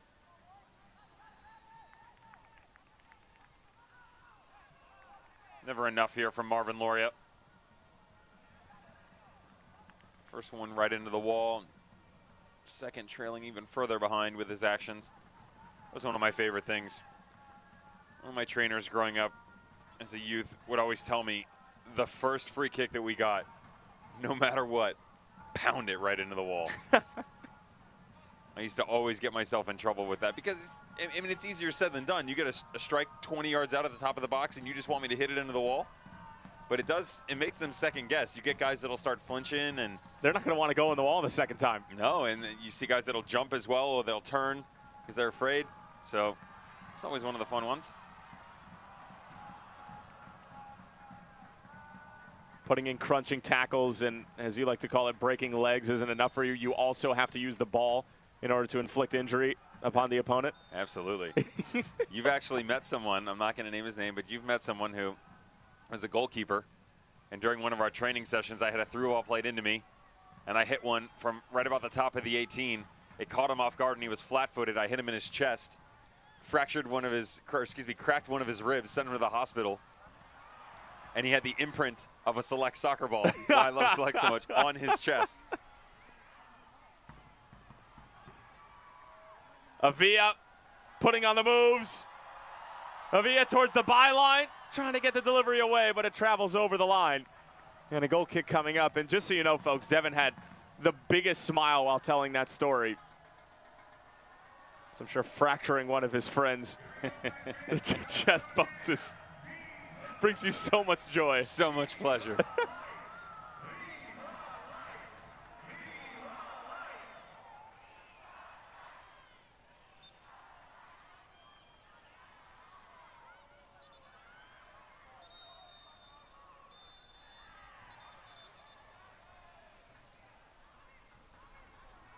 Like the toddler who simply won't share the soccer ball with his friends. Quebecia having it ripped away from his hands by Foster Langsdorff, and as a result, being shown mustard here in the 79th minute. And those are just the silly yellow cards that could end up coming to bite Vegas in the rear end heading down the stretch. We've seen it multiple times this year. There's no reason for him to do this. It's not like he's trying to do some sort of professional foul where his team doesn't have numbers behind the ball. Everybody's there. They're very well organized. Just drop it and move on.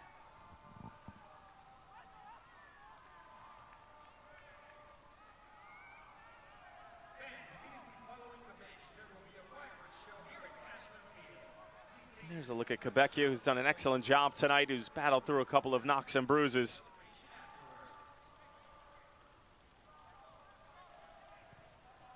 '80th minute.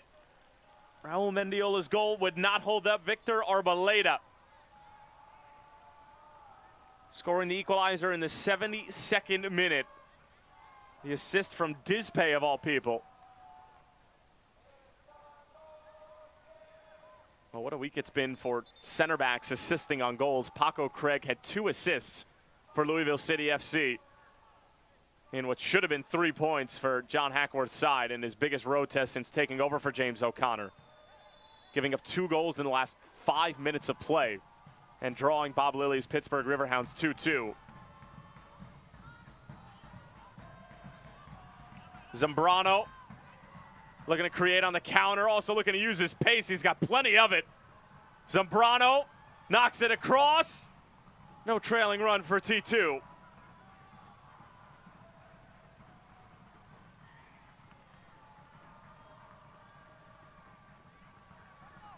Nothing cute about that run, Devin. Speed kills. Renzo Zambrano just turning on the afterburners once he progressed over a halfway point. Never looked back. Very impressive from the Venezuelan. Nice service to the back post as well. Just a tad behind the trailing run.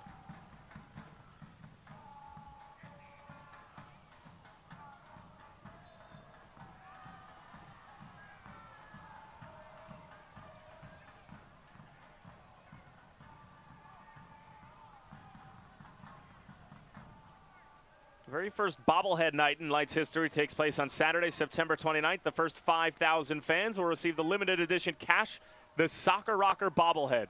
Get tickets today at lightsfc.com/September.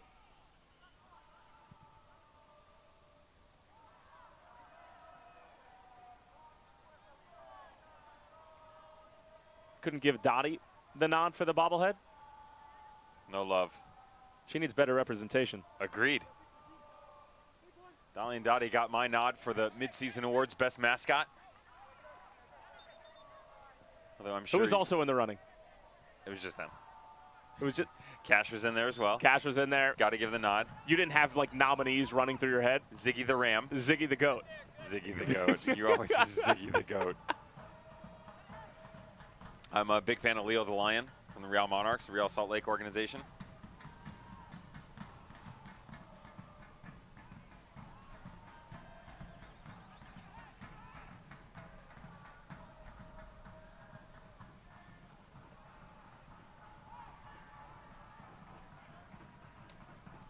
What about Phoenix Rising? Time for a mascot? Freddy the Firebird? Does it have to be alliteration or no? I'm just a lot of times throwing it the is. alliteration out there.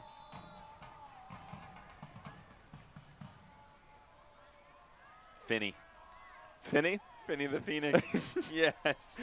And Finny has sentimental meaning for Devin. His eldest of two dogs, Vishal, is named Finny. Eldest. He's 2 years old. He's the eldest, is he not? He's a god. Dog can do no wrong. He's a human. Human. Meanwhile, corner coming up for T2. 1-1, 83rd minute. Quietly, they found their way back into this match. Laurie on top of the corner, in swinger. Towards the back post is Pay. Stays in play. Carlos Alvarez encouraged forward. Loria tracking him down nicely, forcing Alvarez to get off the ball. Here's Mendiola. Haven't called his name in a while.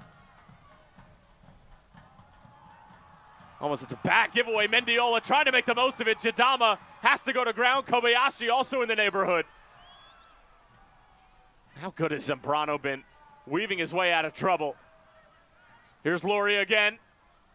Slipping it through. Langsdorf onside. Knocks it across. Zambrano. There it is for T2. Down 1-0. Now up 2-1. Zambrano straight over to the bench.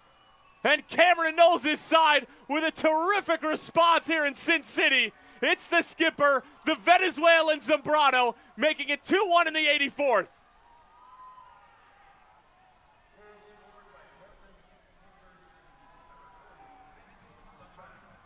You could see it going the other direction. As soon as Las Vegas Lights could not capitalize in their own final third, Timbers 2 said, okay, thank you very much, our turn. They start going the other direction. They go with pace. They go with power. Zambrano showed it off just a few short moments ago. He gets in again, just makes this run to the back post, trailing in succession behind the overlapping on the right side. Great ball in, and the captain able to finish it off. What a swan song it could be for the Venezuelan. Well, we talked about Zambrano being an unsung hero. His name will most certainly be sung in the Portland Timbers 2 camp tonight. As Herrera, Perla, and Ochoa run into each other. Good work to keep it in play.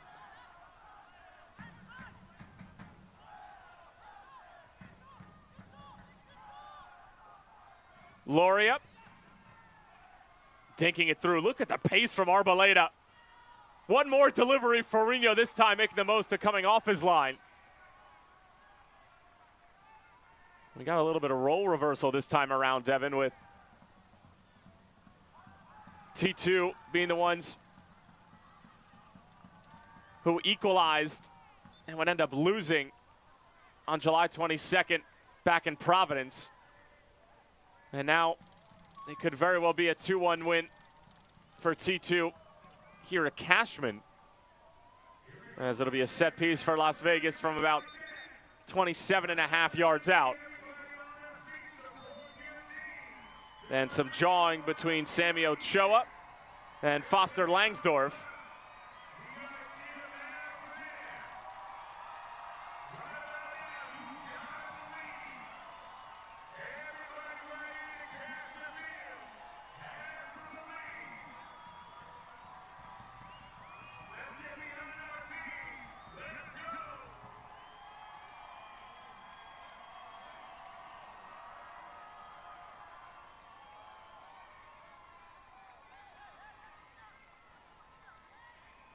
Kobayashi and Alvarez trying to decide who will take the honor.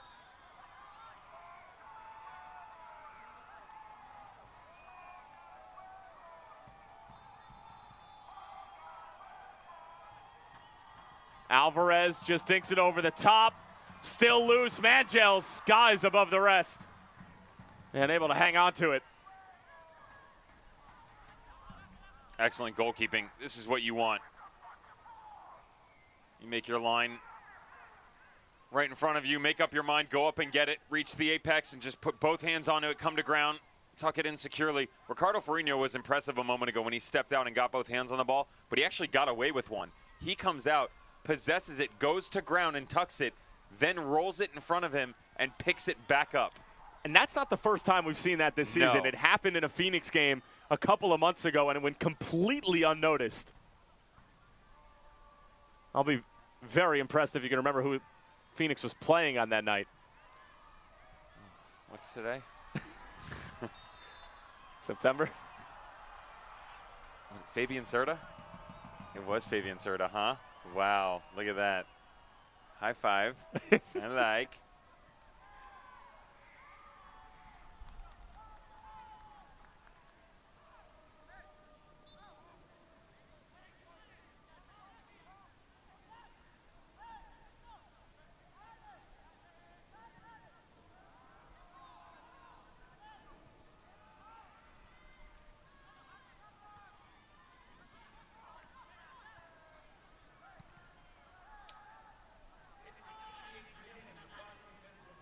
One back by Barmby.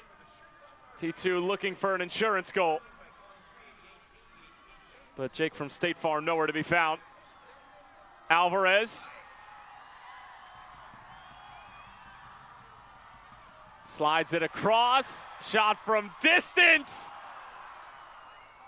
Well, it intrigued Mangels just a little bit, as well as the supporters right behind the T2 keeper. And Inigo, who came on for Joel Huiki just a few moments ago. Watch the last second by Barmby coming in to close things down. Gets a late-minute challenge right on that back shoulder to help push this ball wide of the post.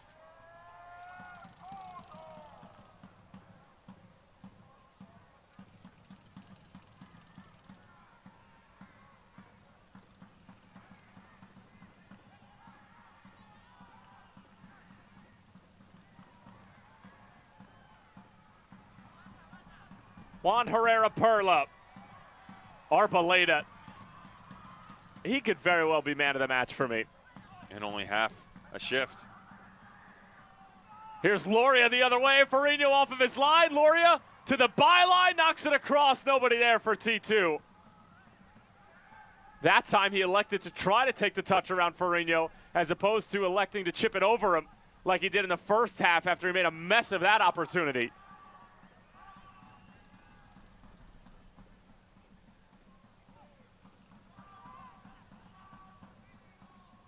Andre Lewis just corralling it into the channel. Raul Mendiola gets there. And fans, the inaugural Copa Lights 7v7 adult soccer tournament takes place September 21st through 23rd at Cashman Field. Play where the pros play. Registration today at lightsfc.com.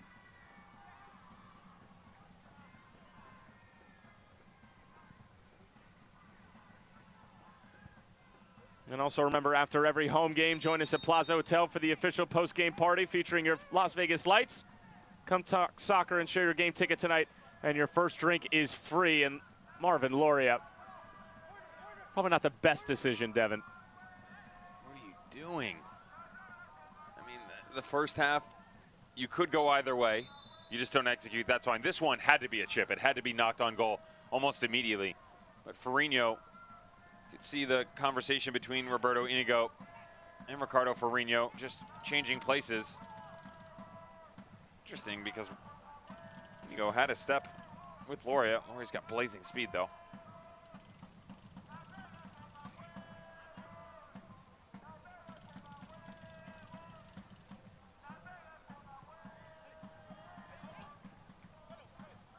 Vegas win it back.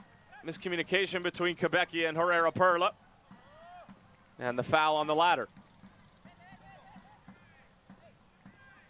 He takes one just below the waist on this challenge. It's going to leave a mark.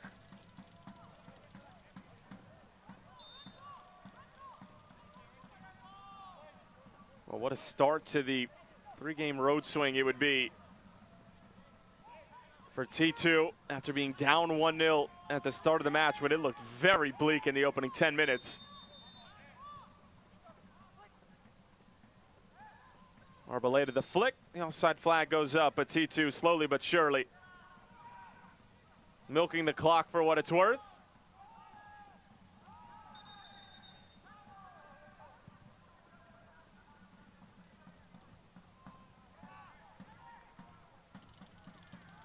Nodded forward, Kobayashi being asked a lot. And being asked too much at the end of the day. As Mendiola slow to get up in the middle of the park. Pass cut out by Loria. Weaving his way out of trouble again. Lewis just pokes it over for Barbie.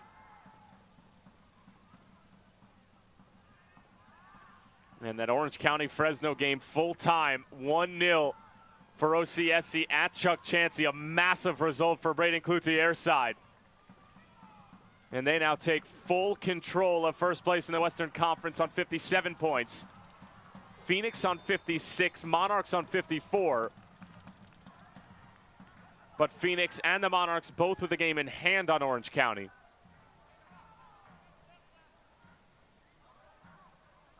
And the game-winning goal scored in the 84th by Noah Powder. And that's going to do it full time from Cashman Field. A disappointing result for Las Vegas Lights FC after going up 1-0 in the 4th minute. Equalized by Victor Arboleda, and then the captain, Victor Zambrano, after a really unselfish play from Foster Langsdorff, scoring the game winner in the 84th minute.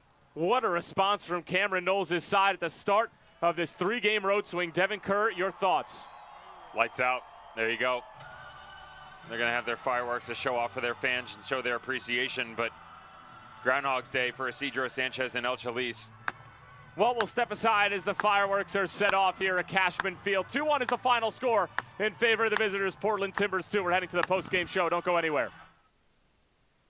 Las Vegas Lights take on Portland Timbers 2, Sunday, September 16th at 8 p.m. Brought down, shot, ripped in! Join us at Cashman Field or tune in for all the action on MyLVTV, Channel 21, Cable 12.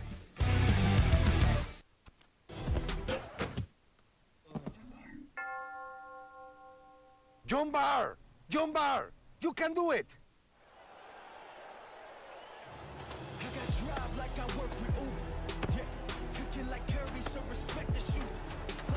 Your heart may harden the way I maneuver. John. I'll do anything to sell your car. Universal helped me eliminate my electric utility bill. Call today and get the lifetime monitoring and maintenance package included. Own your system. Don't lease. Call Universal Solar Direct. 702-710-1921. That's 702-710-1921. What is Zappos? Allow us to introduce ourselves.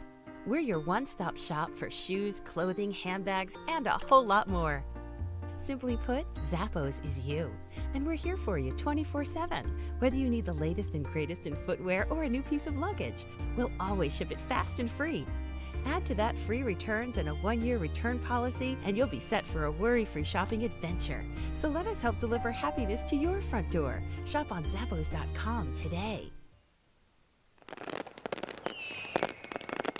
Celebrations in Sin City, an appreciation for the fans being shown, but the celebrations not a result of the result. Las Vegas Lights FC falling by a score of 2-1. We'll take a look at how it all went down. Tyler Terrence along with Devin Kerr. Glad to have had you with us.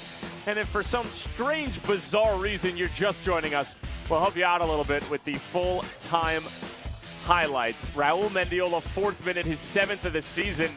It looked good for Vegas. We've seen it before. I'm sure we'll see it again. Unfortunately for Vegas, they couldn't replicate it over the course of 90 minutes, but they get out early. They show that high tempo, high press. That has been so impressive. But how many opportunities did they waste? T2, they followed suit. They did the same thing. Marvin Loria twice in the first half, this one on the chip to the far post. He would get another opportunity where some questionable decision-making by Ricardo Ferrigno would drop something on the doorstep. This was an impressive one. I like the ball movement off the set piece. Unfortunately, Mendiola gets caught in an offside position. Trailing run by Garduño, they don't count it. So the goal would be null and void. Meanwhile, T2 on the other end, Dispay just moments later denied by Ferrigno. Dispay on the first one. Rujadama would have an opportunity as well. Number 26 going to get in on the act, and you kind of got that feeling, okay, Vegas has let these opportunities slip away. Is T2 going to do the same thing? Are they really not going to be able to close anything out? Carlos Alvarez would make the switch from left back to start moving up a higher line once they brought in Juan Herrera Perla, but T2 would continuously knock on the door. Second ball's in, third ball's played to the back post. They would just continue to persevere time and time again. And then the substitute, number 19, Victor Arboleda, was beyond impressive in the closing 45 minutes, gets the goal.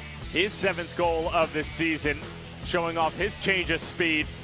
And then late in the game, last 10 minutes, Langsdorff, Zambrano lights out. Langsdorff hasn't found net in 3 games.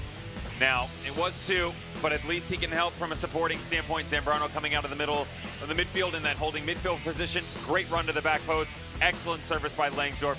Great win on the road by T2. Well, the good news for Las Vegas Lights FC is that their next match is a big one. Everybody's had it circled on their calendar. The final installment of the Silver State Cup. They will be at Reno trying to exact revenge against Antoine Opino, who devastated them in the final milliseconds of stoppage time, the last time they were over in their cross-state rivals' territory. As it was an entertaining 90 minutes, to say the least, between Las Vegas Lights FC and Portland Timbers 2, but it's Cameron Knowles' young, eager, and impressive side who come away with just that, an impressive 2-1 result on the road. Zambrano, the skipper, with the game winner late. Arboleda with the equalizer. Mendiola's goal in the 4th would not be enough. For our outstanding crew and my broadcast partner, Devin Kerr, I'm Tyler Terrence saying so long for now. Final score, T2 2, Las Vegas 1. We'll talk to you soon. This copyrighted telecast of the United Soccer League may not be retransmitted, rebroadcast, or reproduced without the express written consent